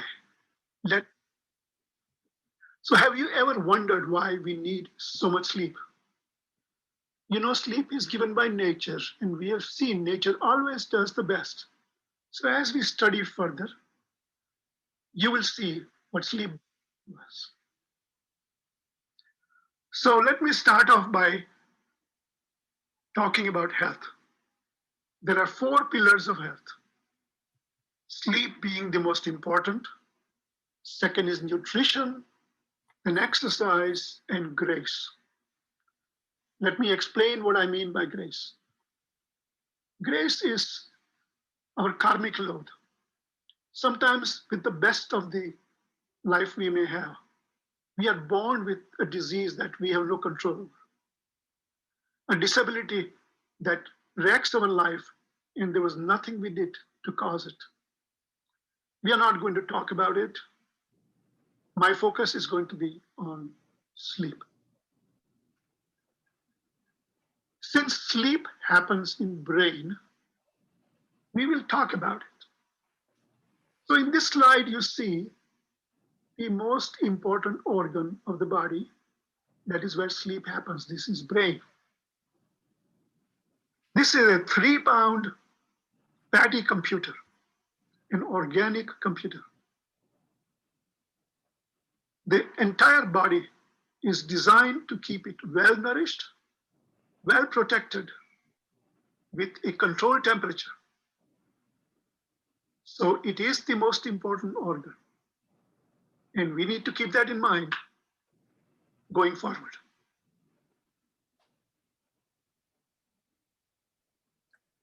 So giving you a few more tidbits about brain. Brain is the most energy efficient biological computer that works 24/7 every day of life for the rest of our life. It only weighs 2% of the body weight, but consumes 20% of the energy. Isn't that amazing? An organ with no moving parts using so much energy. If you want to replace a brain in a regular desktop computer, you will require a size of the building that is the size of 8 football fields. And that computer will use so much power, it'll cost you $100 million a year. And then look at your brain. You use it continuously and you pay nothing. It is interesting to note that in one day we have 70,000 thoughts. And that is just the 5% of the brain activity that is conscious. 95% of the brain works without your knowledge. It controls nearly 1 million functions of your body. And you don't even know a thing about it. You don't even feel what it does. Isn't it amazing that it is $1 trillion computer? We know the brain is using a lot of energy while we sleep. So what is our brain doing while we sleep? So let us dive into the science. So before we go into that, how do we study brain? All of you know X-rays, but when we take an X-ray, we only see the box in which the brain lies, that is our skull. When you do CAT scan and MRI, it shows the structure of the brain. A functional MRI or a PET scan shows the function and the energy used. But so far as sleep is concerned, because it's an electrical organ, the best way to study is with EEG. EEG stands for electroencephalogram. Now, all of you are familiar with EKG. Maybe you have had it. Your doctors may have shown you this pattern. This is your electric heart wave study. Same way, there is EEG. This is your brain electrical wave study. And depending upon what you're doing, how active your brain is, awake or sleeping, the pattern changes. There are various patterns, and we'll talk about it as we go forward. So this is an easy to understand brain wave chart. So, when you are listening to my lecture, if I do your EEG, you will have this pattern in the first line, orange line. That's the beta wave. It has the frequency of 30 hertz. As you get relaxed, the frequency goes down from 30 to 13. That's the alpha wave. When you go into deep sleep, it even slows further, goes into delta wave, only 4 hertz. When you go into meditation, particularly when you're dreaming in sleep, you will see theta wave. And in the deep meditation, when you really get revelation or intuitions or an out-of-body experience, the brain is nearly standstill. You can see there are no waves. That is the gamma wave.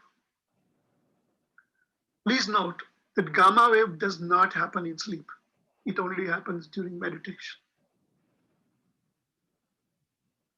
So now let us go into the sleep cycle.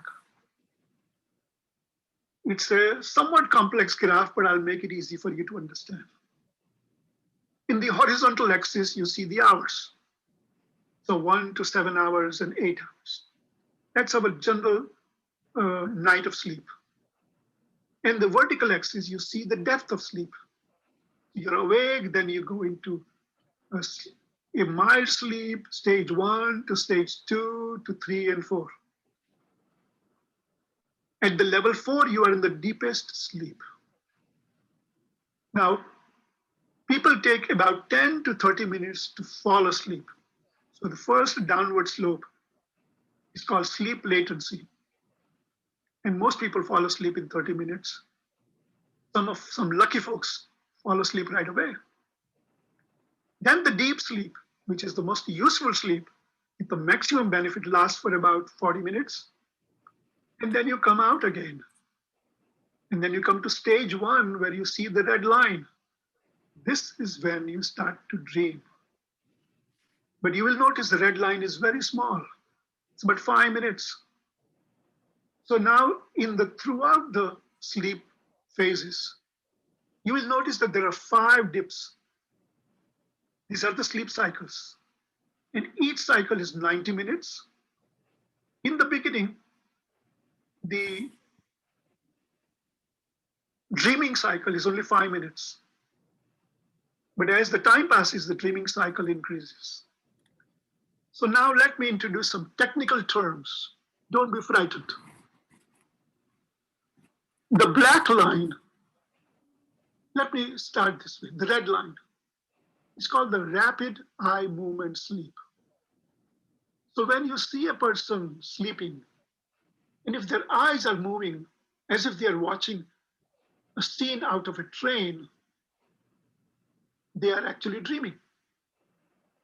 And therefore it is called a rapid eye movement sleep. So the remaining black line is a non-rapid eye movement sleep.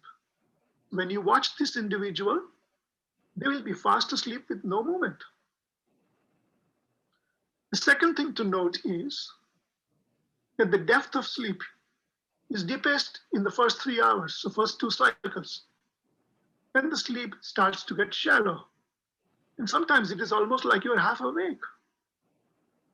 You will also notice that the dreaming phase, the red line, progressively gets longer. You will notice that we remember our dreams, some of us. And that is because we are almost awake during that time. We are in stage 2. Not everybody remembers their dream, but all of us go through this cycle, whether you remember it or not.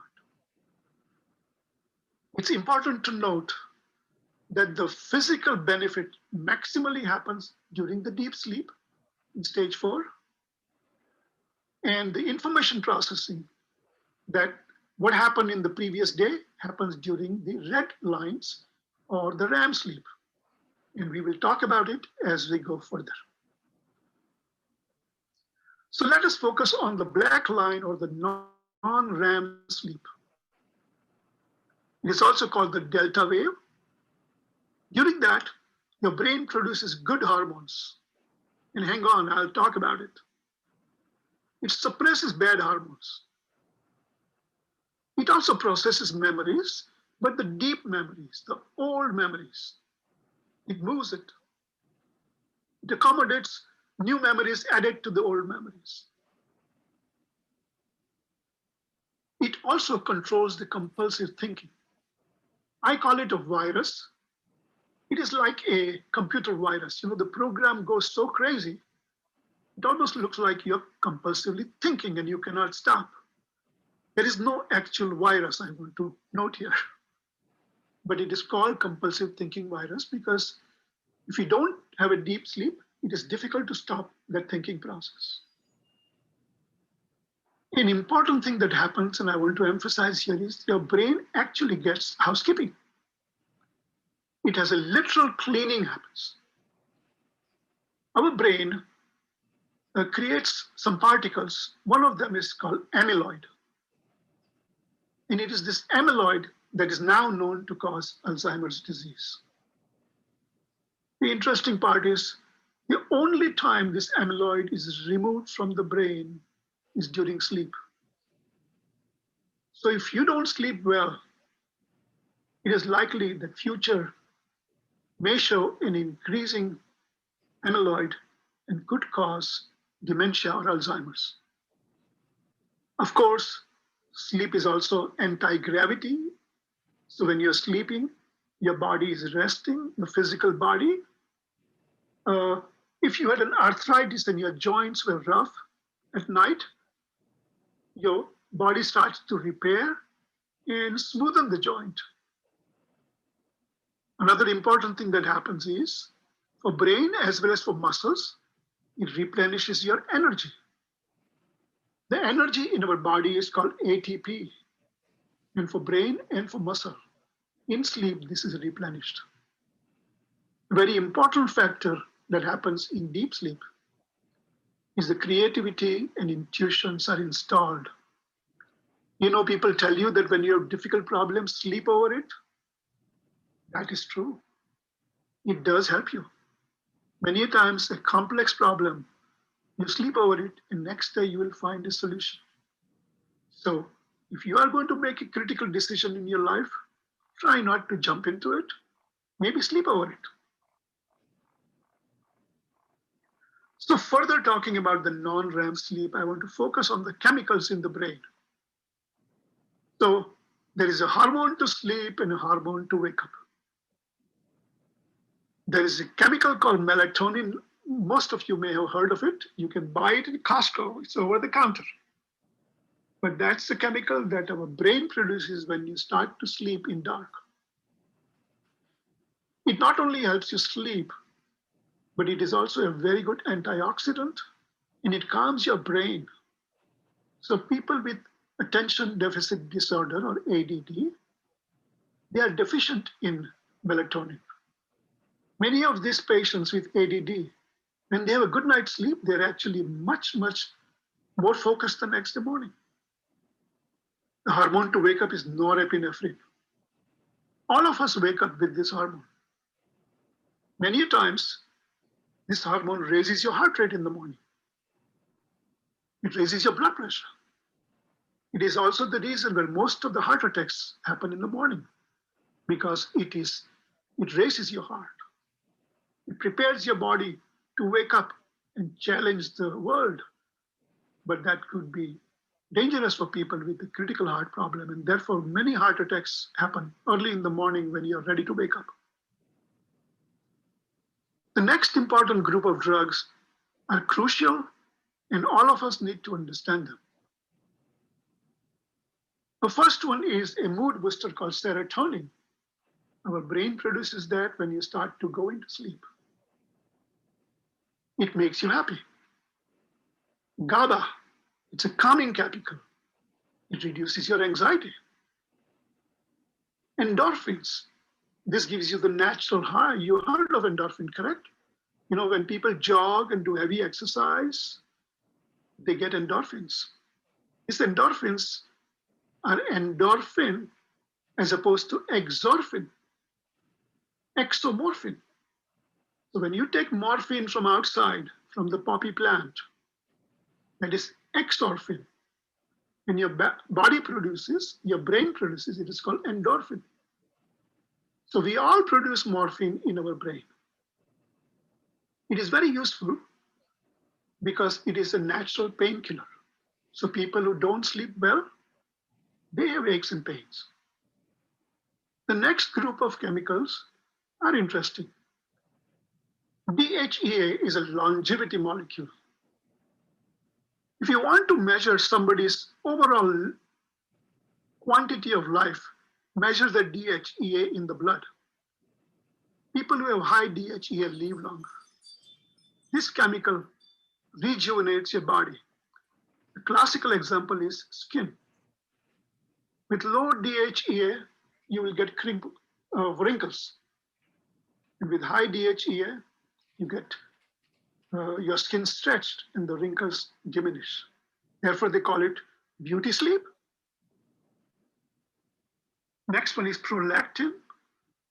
Prolactin is a chemical that has multiple purposes. For pregnant women, it initiates lactation or milking for the baby, but it is produced by both men and women's brain. It helps our immunity. So people who do not sleep well, their immunity is low, they get more infections, more colds, and even higher incidence of cancer. An important chemical is growth hormone, fountain of youth. As you see, many people go to different parts of the world, they can buy growth hormone over the counter. Very expensive, one shot is $500, but our brain produces it every night. Mainly for children, because it helps their height. But for adults, it also repairs their body. So all of us need growth hormone. Children for height, adults for a repair of the body. And lastly, a BDNF, it's a neurotropic factor that helps grow your brain. In my previous lecture, I told you that in meditation, your brain actually literally gets bigger. It's because of BDNF. Same thing happens in sleep. We produce BDNF, and therefore, if you sleep well, you will have more brain power. Continuing on the non-REM sleep, let's talk about the bad hormone that is suppressed. Cortisol is a double-edged weapon. In a short use, it is helpful in acute stressful situation. But when it is prolonged use, it's very destructive to the body. So, our body is designed for handling acute stress. But if you are stressed every day, you are producing so much cortisol that it can damage your muscles, your bones, can raise your blood pressure, cause diabetes, even obesity. And for those who are concerned about the beauty, it causes pigmentation, fragility, and wrinkles. So, if nothing, for the sake of controlling your stress hormone, please sleep well. Now let's go to the REM sleep, the rapid eye movement. This is where you have the vivid dreams. The interesting part is that during that, our body is literally paralyzed. If somebody wakes you up during your sleep, many times you cannot move first. You have to actually come out of it to move. And it is a defensive mechanism for us to not do crazy things when we are dreaming. Sometimes in the dream, you may be killing somebody, and if you're not paralyzed, you might actually get out of your bed and go and kill them. We have heard about people doing sleepwalking, murder in sleep, sex in sleep, and they don't even know that. So it is important that the body is paralyzed. Those people who do have this kind of a problem, this function of sleep paralysis is hampered. Also, the superficial memories of the previous day are handled during the rapid eye movement sleep. Even the thoughts of the previous day are processed. You will notice that during the rapid eye movement, your eye literally is scanning through all the things that happened on the previous day. And therefore, it looks like your eye is moving rapidly. But it is actually going over everything that happened. And therefore, your eye looks like it is moving rapidly. Therefore, it is called REM sleep. The EEG pattern during this activity is a theta wave pattern. So what do dreams do? As I explained to you, dreams are mental perceptions of processing of the previous day's memories and thoughts. So let us say you went to Taco Bell, and then you also had a thought about a fight you had with your girlfriend 10 years ago. Your dream might be that you are in a Taco Bell having a fight with your girlfriend. It is bizarre, but what your brain wants to do is everything that your brain sees has to weave into a story. And therefore, sometimes when you remember your dream, it is so bizarre. You won't believe it, but it is the combination of all the things that your brain processed that is woven into a story. Important to note is that the dreams are only for about 2 hours or 25% of your night. We generally remember the last dream, as I told you earlier. So that is in a nutshell what the dream. In IT language, a good sleep is when your problems are scanned, your tensions are edited, your worries are deleted, creativity and intuitions are installed, and solutions are downloaded. Sleep is body's daily physical, mental, and spiritual tune-up. So now you know when I told you why sleep is so important. The first pillar of health is sleep because it is extremely important for health.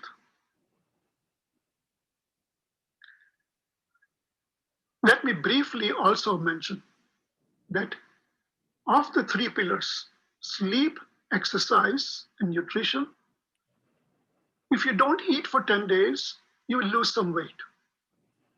If you don't exercise, you will be lethargic and lazy.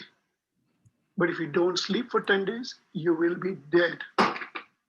So now you know when I say it is the most important element of your health. So when you go to sleep tonight, think of it. You have the God-given gift of sleep and be grateful. So what happens when sleep is deprived? It's very simple. All the benefits are reversed. So melatonin is reduced, and so people developed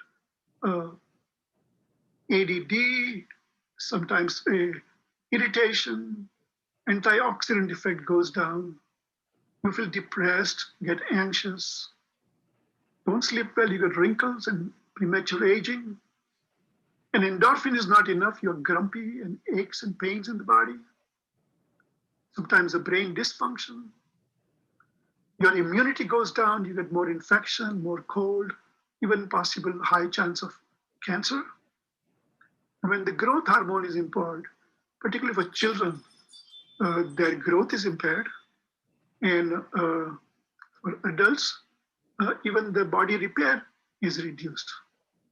You might notice that in a war-torn zone, when children are exposed to constant anxiety and cannot have deep sleep, they also have stunted growth. They're all short. And that is the reason for reduced growth hormone. So when you are unable to sleep well, you're not even suppressing the bad hormone, the cortisol, the bad element.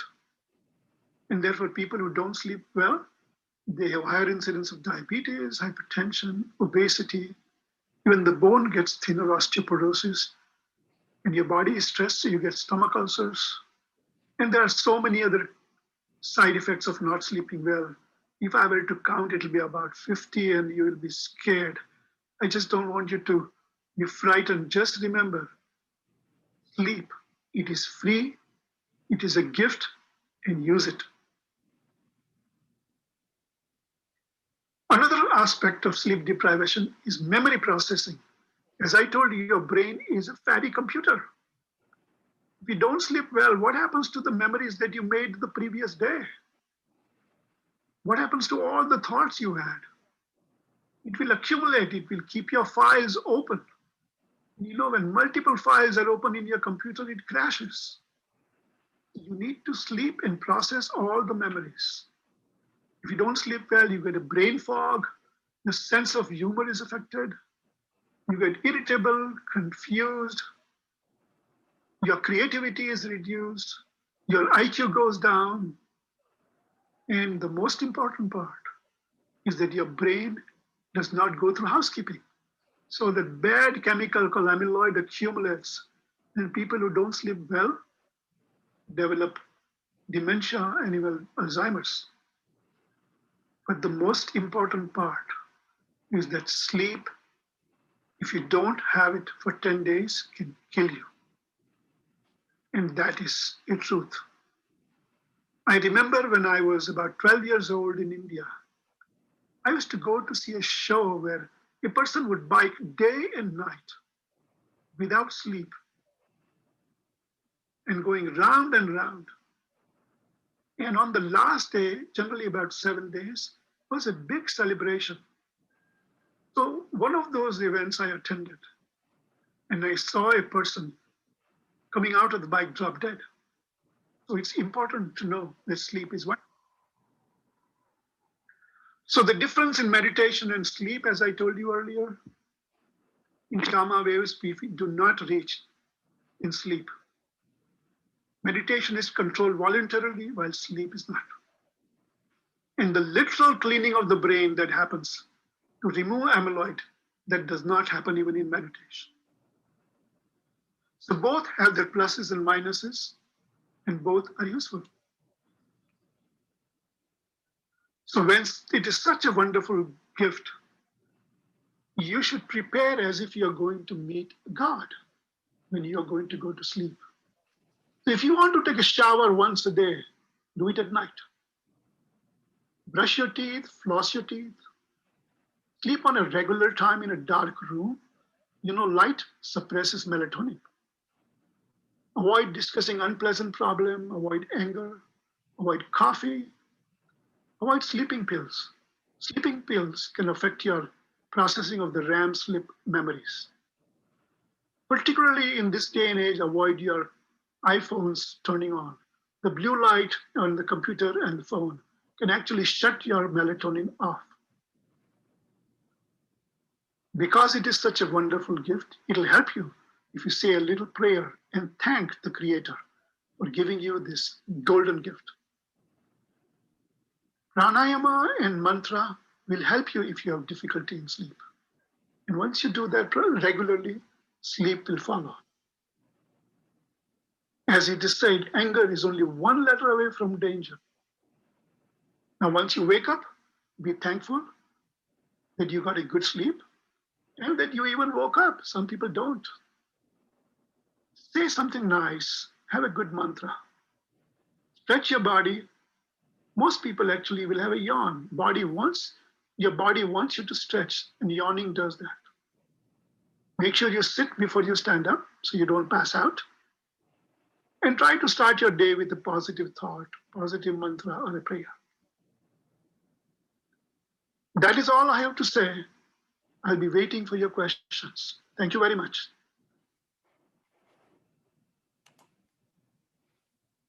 Thank you, Dr. Thakur, for connecting sleep and meditation, giving it a scientific basis. Certainly very thought-provoking. So with that, let me take you back to Sabriji, who will educate us on the basics of pranayama and meditation. Sabriji. Thank you, Ji. And what a powerful session by Dr. Thakurji. I think I don't have to prepare you further for meditation. We can straight away go into maybe one pranayama and one meditation we will quickly do, and we'll go for a session. I just want you to recognize in this the event when Dr. Sheila Patel was talking, she mentioned about mind is the root cause of all problems in Ayurvedam too. And your ojas depends on your healthy mind. And when Joseph Emmett was talking about, he reiterated the fact the mind is the culprit, and Dr. Thakur was talking about mind is a dangerous master but obedient servant. So that we understood by this whole aspect now by this time that the police chief is the mind, but who is a thief is finding it out who is the thief. You know, we are finding it out who is the thief, but we are going reporting to the police chief to find the thief, where the police chief himself is a thief. So same way, your mind, if it taken over from an obedient servant to a dangerous master, that means your inner kingdom has been taken over by the mind. So various ways to dismantle the mind, the various ways to put the mind in a proper track or the proper place or the natural way. So the Raja Yoga, the Bhakti Yoga, Karma Yoga, or the Jnana Yoga, what Joseph Emmett was talking about, is there are various aspects of it, various route is there, various way to achieve this. You have to select what is the right path, what is the mental setup you like, your asana, your way of liking, disliking, you choose the right path according to you. But as Dr. Thakur was talking about meditation, sleep is the deep sleep is one state of the mind. Waking state, the dreaming state, and the deep sleep. And the fourth state is there. It's called Turiya, or they simply call the fourth state. So during meditation, it is possible that you go to the seed form, which is a deep sleep, but at the same time, you will have a complete awareness about the deep sleep state. That is called Turiya. So during meditation, it is achievable. Let us try to do one pranayama and a meditation as a practical session. It won't be such a long one. We will do a short one. Let us start with pranayama. I'll share my few slides I have here. Let's try this.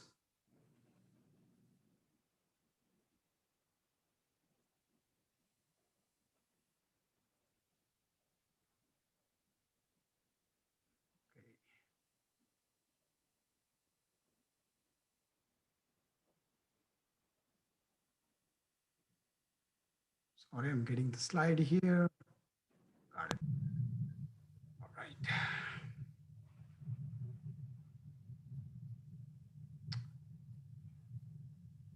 Do you see my slide or no? Yes, we do. All right.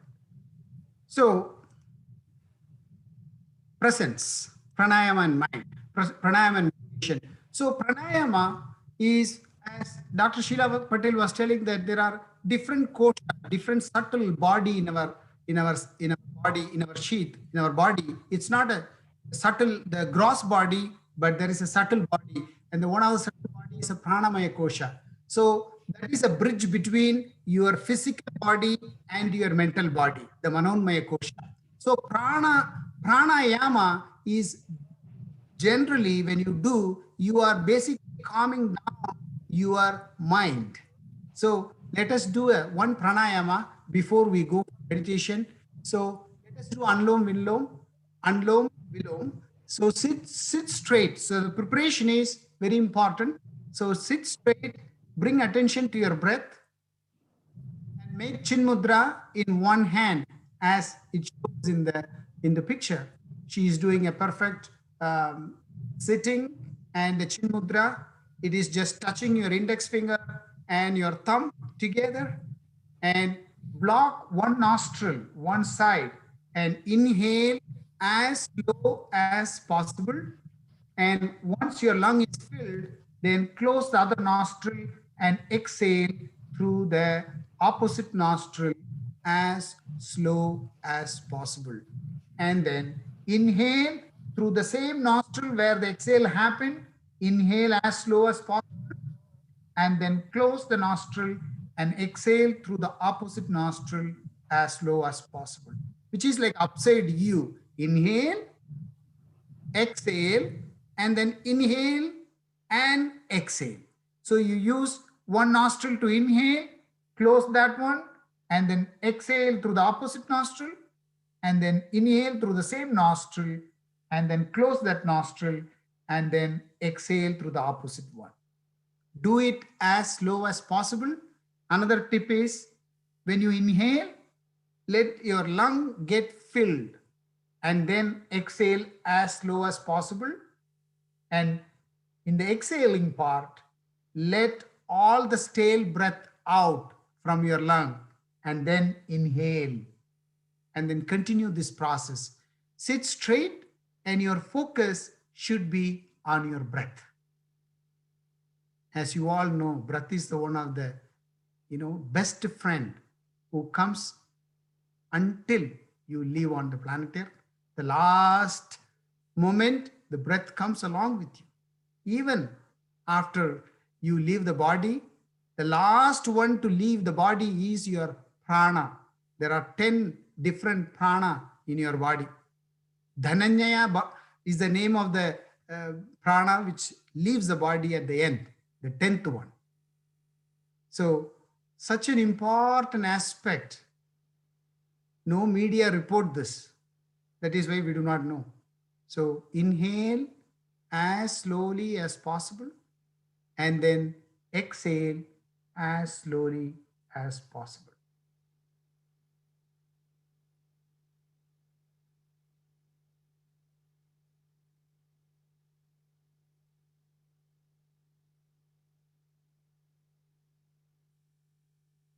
This is just a sample.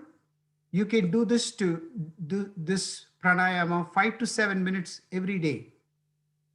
Every day before meditation, recommended, so that your thought process will calm down, because this is a bridge between your sthula shariram and manonmaya kosham. Your annamaya kosha and manonmaya kosha. The pranamaya kosha is a bridge. Once you are done, you can sit in sukhasana, which is the regular breath, regular breathing. Sit straight. Spine should be erect always during this meditation. And the reason of the spine should be erect, because the chakra, the energy movements goes from your base chakra, which is the root chakra, which is at the base of your spine, to the Sahasrara chakra. That's how the movement of your energy goes on. So there is a channel go from Muladhara chakra to Sahasrara chakra, Idanadi, Pingalanadi, and Sushumna Nadi. Sushumna Nadi is the one, center channel. So it's better to be always sit during meditation session. Now let's move on to chakra meditation. Let us do a quick meditation here.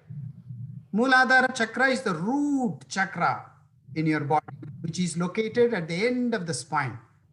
This is not a physical location, but it is more like subtle centers in your body. So the element related to this is earth. The color is red. As Dr. Sheila was telling, there are color therapy for, like, when we are red, you kind of energize this.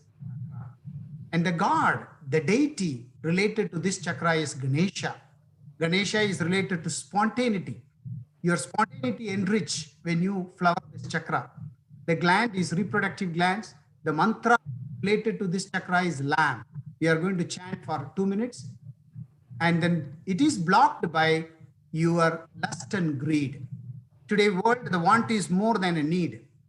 It is covered by love, and you reduce your wants to need. So sit straight for this particular chakra meditation. I'm going to switch on this music.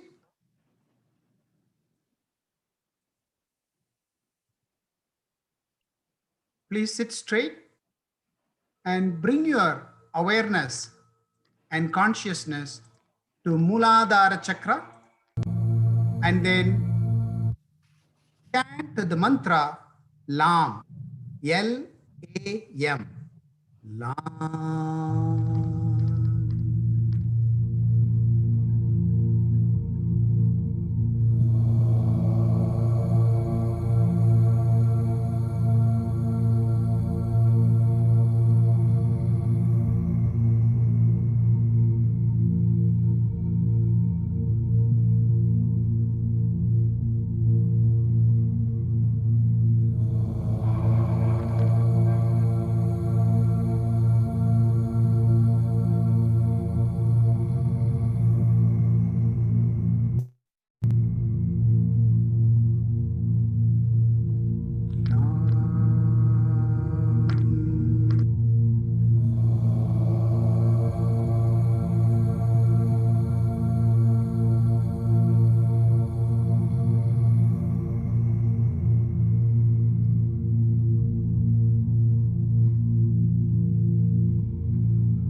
Keep your attention and focus at the base of your spine where the Muladhara chakra is located.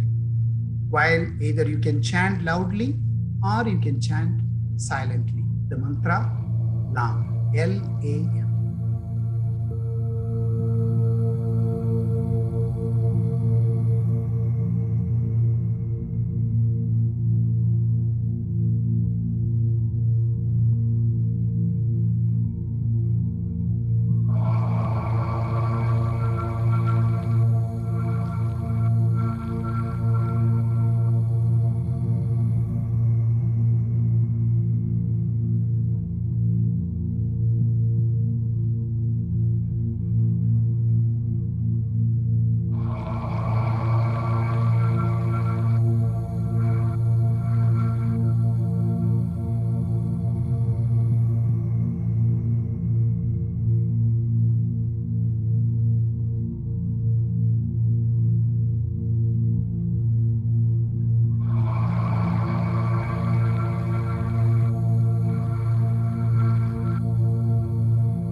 stop chanting, but continue to look at consciously your chakra.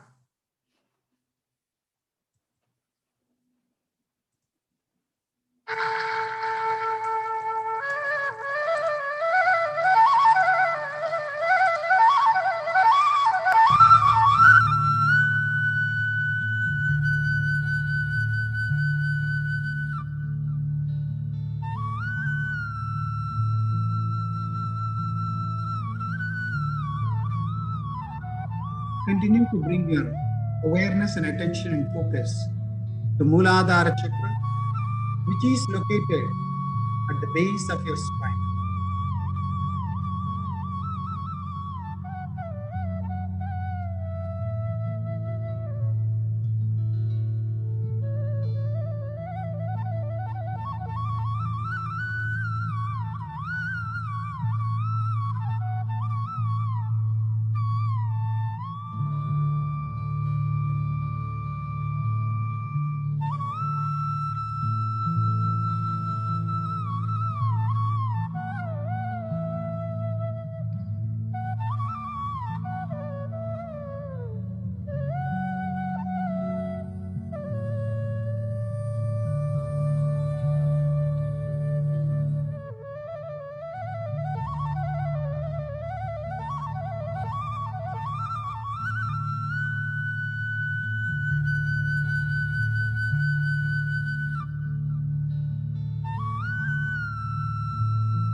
When you may open your eyes.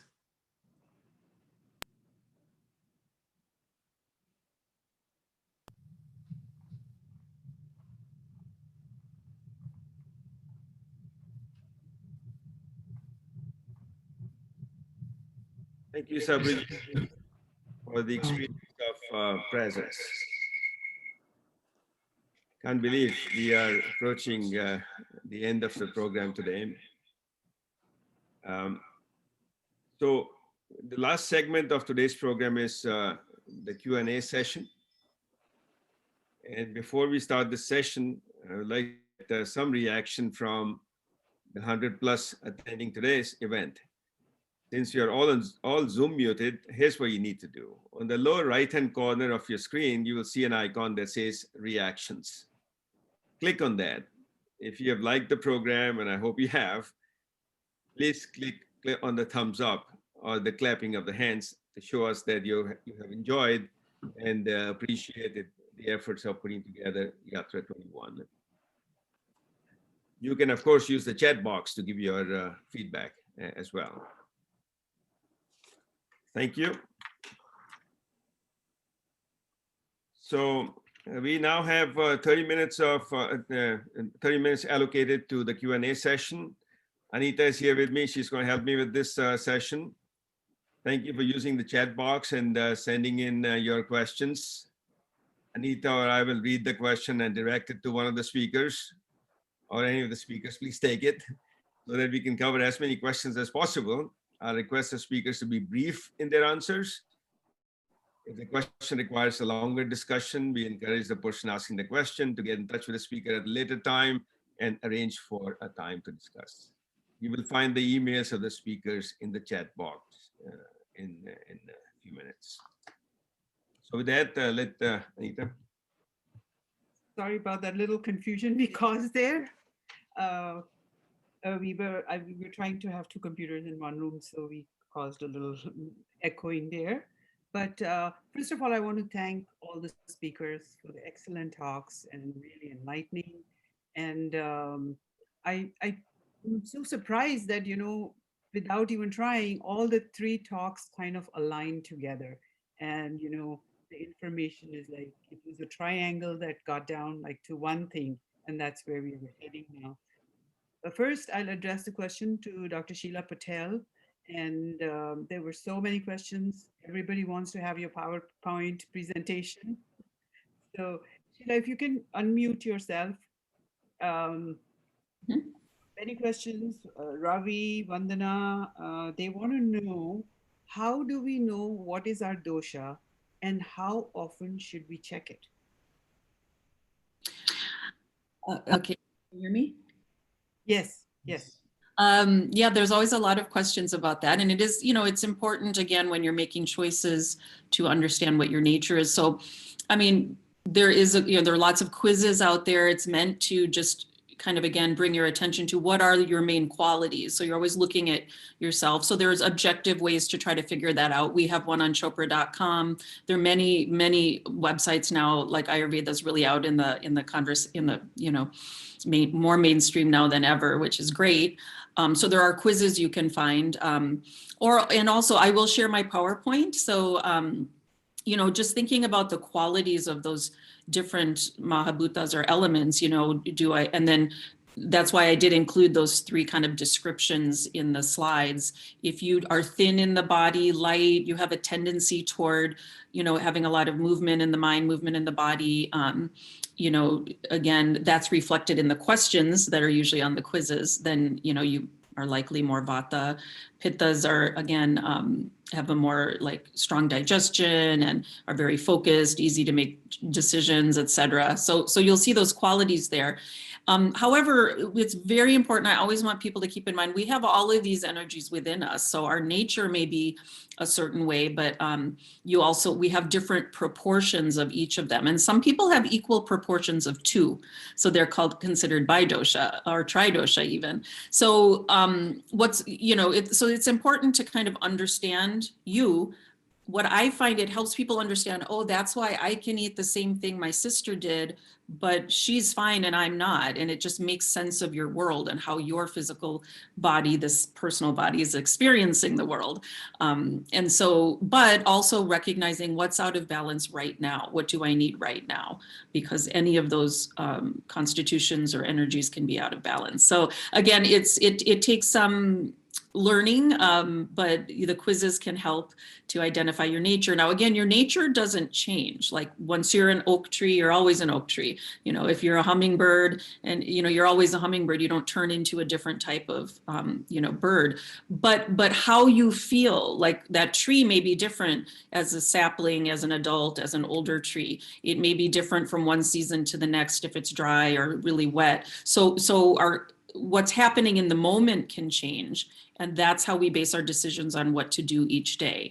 So again, I don't want to make it too complicated, but it's important to understand, number one, what's your nature. So you'll understand your tendencies, what you're more likely to get out of balance is usually your primary nature, but also what's out of balance right now and what tools to use right now. And so again, there's lots of information. We have some on our website at chopra.com. There's also excellent, again, other sites as well that have lots of good information on doshas and dosha balancing.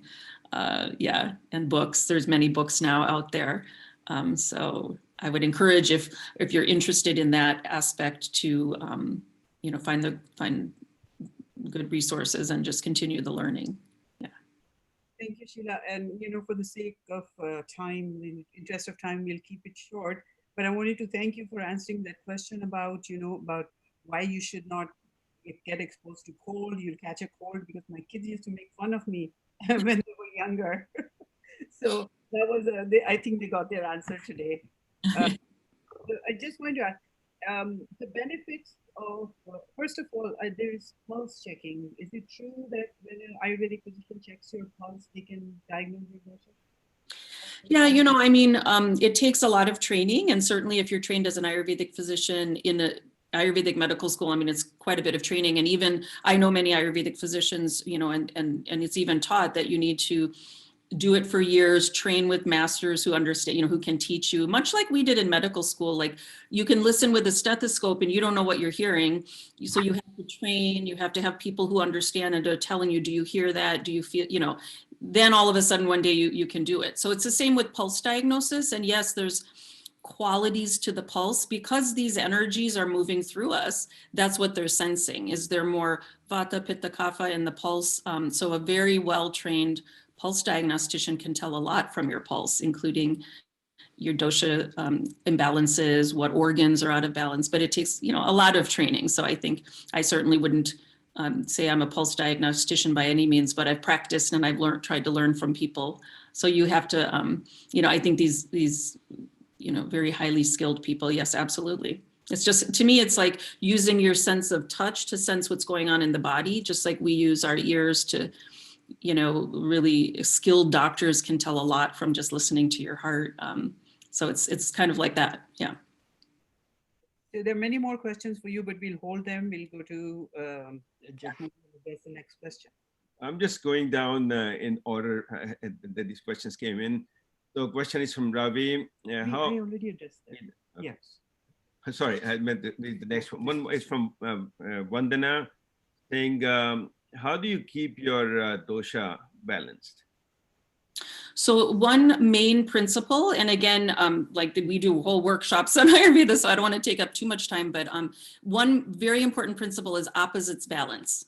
So, again, find out what qualities have accumulated. Maybe too much lightness, then you add heavy. It can be with food. It can be, again, with like, heavy blanket. It's very intuitive, Ayurveda. So is it cold? Add heat. Is it oily? Add dryness. So opposites balance. And then also like increases like. So if you're feeling heavy, then you don't want to keep adding heavy, right? You want to add in the opposite and reduce what's accumulated. So that's just a good basic principle. If there's, and we use these principles, it's nature, right? All the time. If we're hot, we try to cool ourselves. If we're cold, we, try to warm ourselves. So in Ayurveda, there's all these different qualities. And if it's rough, we smooth it, with oil perhaps. If it's, too oily, we do dry brushing to kind of, invigorate it. So just remember that principle, bring in the opposite to balance. Okay, thank you. Next question is for Joseph. It says, if Vasana is driving our personality, the BMI part, is it true that we need Vasana? Can you hear me? Hello? Sorry. Sorry, guys. I had to switch to my phone. But are you able to hear me? I can't hear. Yes, we can hear you. Some background noise here. Can everybody else? Okay. Can you repeat the question, sir? Vasana is driving our personality. That's that we need to change our Vasana. If it is samskara based, then we are not going to. So what can we change in the process?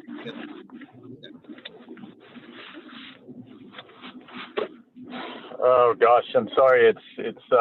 It's breaking up. I'm not able to hear. I'm on the phone. I guess it's not working as well.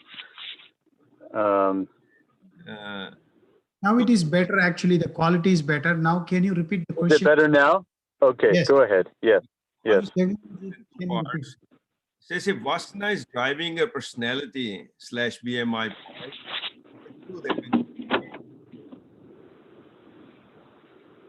Again, it went bad. Yeah, so I think we should move on to Dr. Thakkar's question. And we. Okay. Are you Yeah, I'm sorry. I'm not able to hear you. But perhaps folks could send me an email. I'll be happy to respond to the questions by email. I'll keep listening also. Okay. Sorry about that. All the comments we got back on the chat are really very complimentary.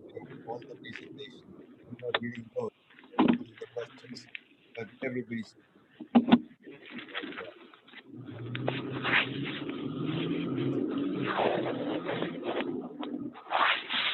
You may want to mute yourself. Can you please mute? So how many hours of sleep do we really need? And is an afternoon nap helpful? Yes, the sleeping hours depends upon what is your age. The youngest human infants need up to 16 to 18 hours of sleep. And the oldest need about 7 to 8 hours. So things are in between. Afternoon nap is very useful.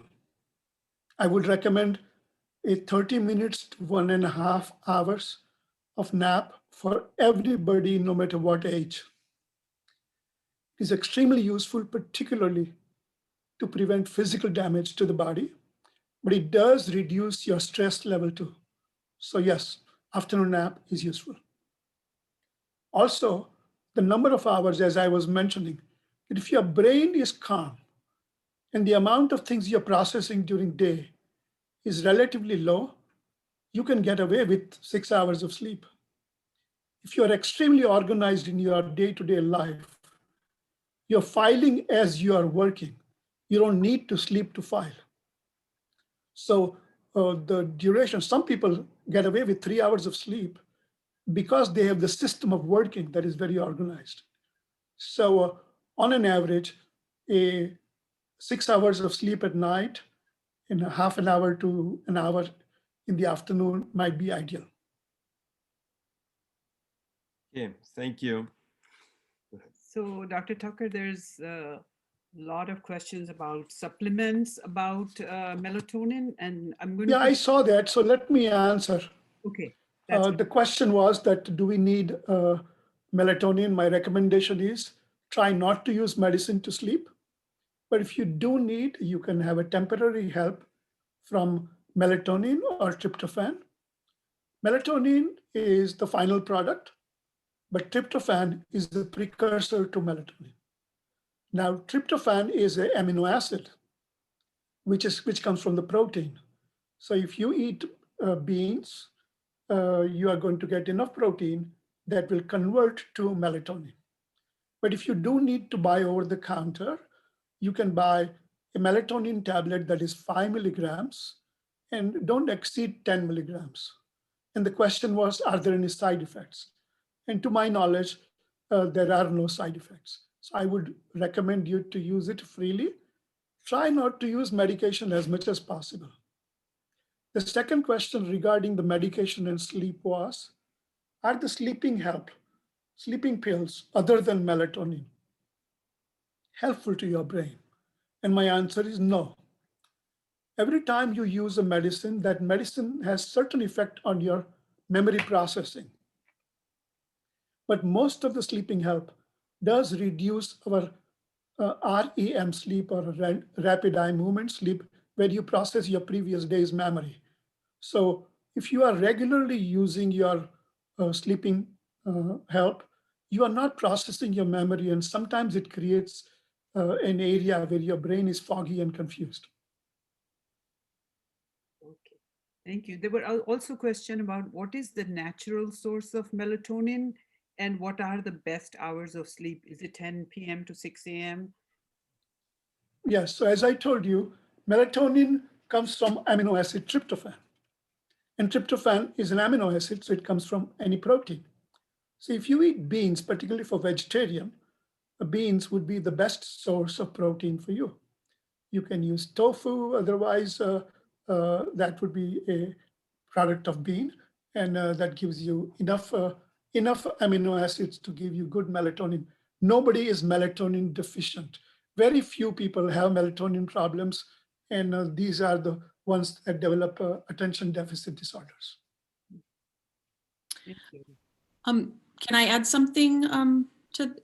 Absolutely. Sure. Yeah, I 100% agree with everything Dr. Tucker said. And also, I would encourage people to look into Ayurveda for assistance with sleep that's using your own body Again, it's always the goal of Ayurveda is to use what we have to help us sleep, because something's probably gotten suppressed, usually from stress. So, aromatherapy, there are calming aromas that are well studied, like putting a lavender cash or aromatherapy in the room. There are many, drinking cardamom with with some water in the evening. Tulsi tea, ashwagandha is a great herb for sleep help, because it calms the mind, and it also reverses the stress response in the body. And taking things as the whole plant, you get all the other benefits from it too. The anti-inflammatory effects. There are good studies on ashwagandha reducing inflammation in the brain. So there are lots and lots of tools in Ayurveda. Doing some pranayama before bed, because it calms the mind. Doing oil massage before bed. It's very grounding. You're using warm oil to help you sleep. It can sometimes be herbalized. You're actually doing gentle massage. You're stimulating your own neuro hormones from your skin, like serotonin that calms us down, GABA. A lot of these all the neurohormones. That was in the presentation. So those are also very good options to again, because we do have natural sleep mechanisms. Something's getting in the way of that. So, find out what that is, reverse that, and then the body will sleep. Thank you, Sheila. Yeah, I think I agree with you. As we mentioned in the presentation, meditation does increase melatonin. So a regular practice of meditation before sleeping would be helpful. And try to avoid using screens. We use iPads and all the bright light that suppresses the production of melatonin. Right. Thank you. There's another question about sleep is, how do you get teenagers to follow a regular sleep cycle? Dr. Tucker? Teenagers don't, there is no treatment. It's a condition that is non-curable. Pardon me. I think it is important for them to listen to what I am talking about, because they need to have a scientific explanation for everything that happens. They are very rational minded. So giving them a little education will convince them about the right way. But if you give them esoteric ideas, very likely that they will turn on to their iPhone and not listen to whatever you're talking about. That's true. This related question said, what about magnesium for sleep? And what about anxiety meds, SSRI, etc.? Yes. So once again, SSRI is actually not good for sleep. SSRI, if you look at the prescription recommendation, they asked you to take it during daytime because it interferes with the sleep. So most SSRIs are to be taken early in the day. Our body does produce SSRI. Serotonin is produced in the brain. But as a treatment, if you take, generally it's 50 or 100 milligrams, for example, Zoloft. That's too much. Our body produces less than 1 milligrams of Zoloft a day. So we take way too much SSRI than our body needs. But that's the way medicines are sold. That is very true. Sleep related also, what's the right time to go to sleep and wake up? Is 10 p.m. to 6 a.m. recommended, or what do you recommend? I think it is variable because of the time that we have natural light and synthetic light. The time can be modified. Otherwise, of course, according to the cycle, people would sleep when it is dark. But now if you want to sleep, say around 10 o'clock, make sure that you get about 6 to 7 hours of sleep at night and maybe half an hour to 1 hour of nap. So it doesn't matter what time you start and what time you end. The best time to wake up is early in the morning. And I would say a recommended time to sleep is between 9 and 10. That's wonderful. So one more question showed up on mind. I just want to share one thing here. It's like, most of the time people ask question when it's related to the physical problem, they apply it to them. But if it is related to ego, mind, and all those things, we apply it to our spouse and others actually. So that way, most of the question will not be there from the mind related, but think about mind applicable to you also and ask some question related to that as well. I'm just putting it out there. Thank you. That's so true. For Sheila, about turmeric, we add turmeric in our vegetables. Is that sufficient, or we need to take extra capsules? For maintenance, it's excellent to have every day. Usually about 1/8 of a teaspoon is plenty for our general health. Now, if there's somebody who has more inflammation in the body, arthritis, other issues, maybe we're using it to reduce risk for recurrent cancers or things like that, we might use higher doses. And then sometimes the capsules or supplements are helpful. But for everyday use, yeah, about adding it into your cooking, really only about 1/8 of a teaspoon is good. You want to also activate it or use it along, there's a wisdom with this synergy using things together. So with ghee as a carrier, or black pepper to, so we absorb the, curcumin, which is the most active ingredient. There's other ones as well.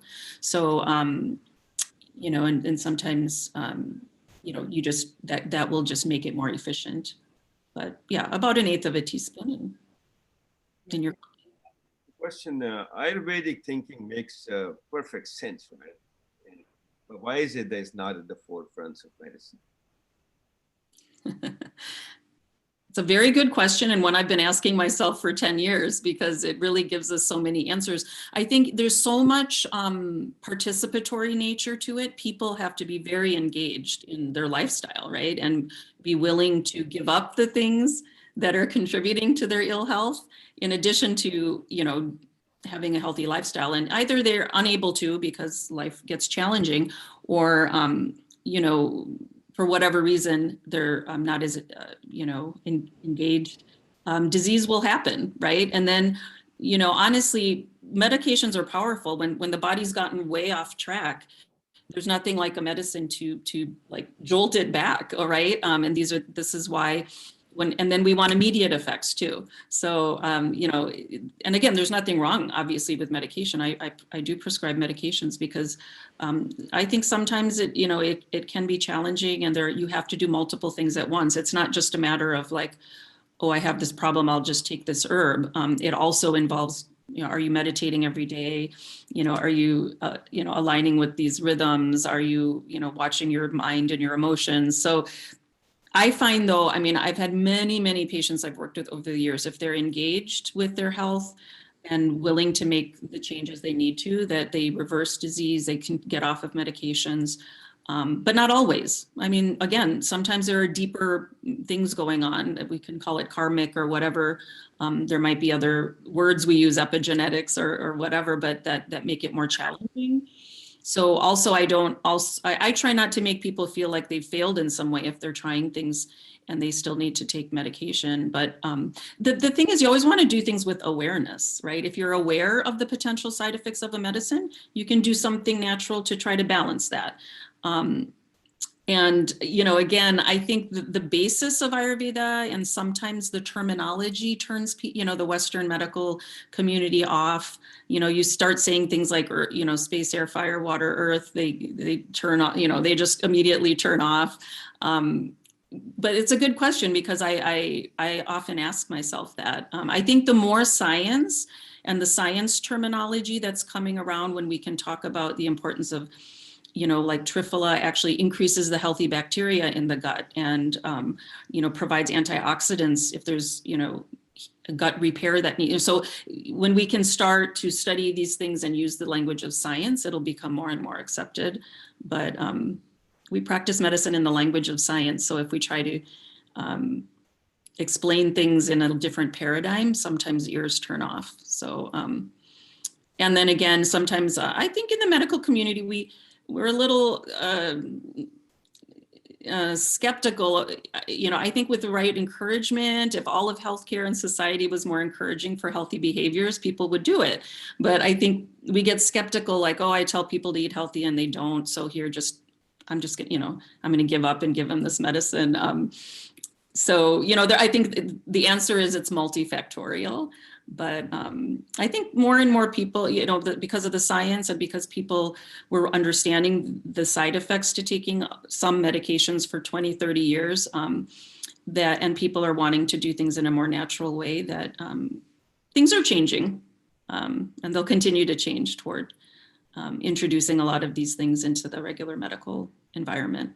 Thank you. A related question, they said, are there any online classes for Ayurvedic medicine, lifestyle and diet?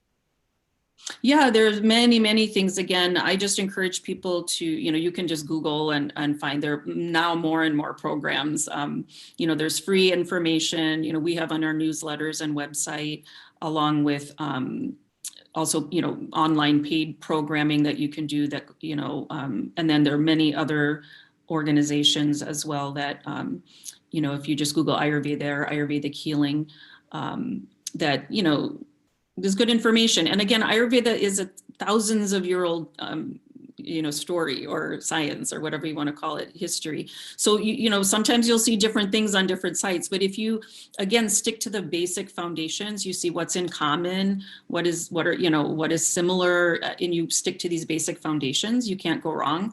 And there are many online trainings. So if you want to dedicate deep learning, you can spend, you know, several years with various programs as well, learning more and more and more. So again, it depends on your level of commitment to it, but there's lots of really good free information on online nowadays to, you know, just learn good basic tools, Ayurvedic tools.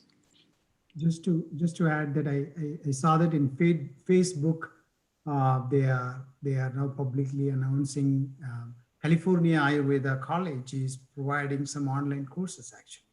Yeah, there's California College of Ayurveda is one of the original schools of Ayurveda. They have a great website with lots of good information. Again, artchopra.com. Everyone will deliver it in a different flavor too. You know, we tend to we modernize it a little bit. If you're interested in the more traditional presentation, Maharishi Ayurveda, also they have a great website with lots of good information and supportive herbs. And another one I love is Banyan Botanicals, Banyan. They have some very good, easy to understand Ayurveda tips, along with supportive herbs and products, massage oils, etc., that teach you how to use them and why you're using them. So that's another really good website.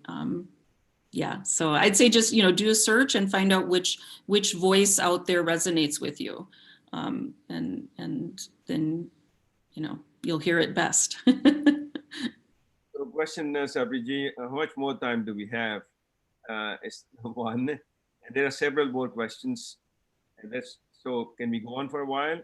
And number two, if we don't cover these, can we print these questions with answers at some point to the audience? Yes, I think we will take another maybe 5 minutes more because it's already 1:30 or something, 5 to 10 minutes, and then we can collect the questions and then we can send us an email to them and then get the answers and then give to the people and when they come for the program and stuff like that.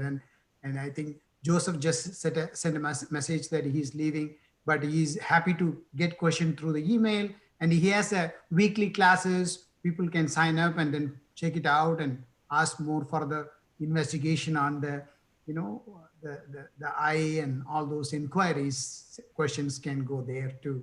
And of course, I think Sheila Patel or Dr. Thakurji will be happy to answer their question through email, and they must be, you know. Yeah, I did let Anita know that, you know, I'm happy to share. She can share my email if there are questions that don't get answered. Yeah. Okay, that's very good. We could go on for a while. Maybe we should stop here, and it is a little beyond the time we had allocated. So really very impressed with the kind of questions that are coming. That tells you the kind of interest there are. I'm sure there are a lot more questions that did not get recorded. So as time goes on, expect more questions to all of you speakers. I think this has been wonderful. So if it's okay with you, Sabriji, I will conclude today's program. And I'll have a completion chanting mantra and then I'll conclude. So I'll just say that, as they say, all good things must come to an end. And thank you all for your participation. May you all benefit tremendously from today's presentations, the teachings, and the discussion. We look forward to seeing you in person in 2022. Stay well, enjoy good health. Great seeing you all. So back to you, Sabiji. Thank you, Ji. And let's complete with the completion chanting mantra. And thank you for participating. This is such a great program, and you all enthusiastically participated. You know, the question shows that fantastic speakers. I'm telling you, I enjoyed every one of them. Very different flavors, talking about, you know, the same mechanics and the subtle bodies. And it's not that complicated, believe me. It's very easy to take care naturally certain things. Dr. Thakur was talking about sleep meditation, and Dr. Sheila Patel is talking about your body, you know, naturally what it has. And then Joseph Emmett is talking about your natural quality, return to your true nature. And we are inviting you to the organic mind to be part of the community so that you create a beautiful community around you for your betterment. And you can take care of yourself and have a well-being at your doorstep. So thank you, everyone. With that thankfulness, I'll chant mantra and we'll complete Yatra 2021. Om Purnamada Purnamidam Purnat Purnamudashyade Purnasya Purnamadaya Purnamevavashishyade. Om Shanti Shanti Shanti. This mantra is taken from Yajurveda. The meaning is that is infinite. This is also infinite. The macro is infinite. The micro is also infinite. From that, this comes, this added or removed from that, the infinite remains as infinite. Om, peace and peace. And thank you, everyone. And thank you, cosmic energy, to guide us to find the truthfulness and oneness in our life. Have a wonderful day.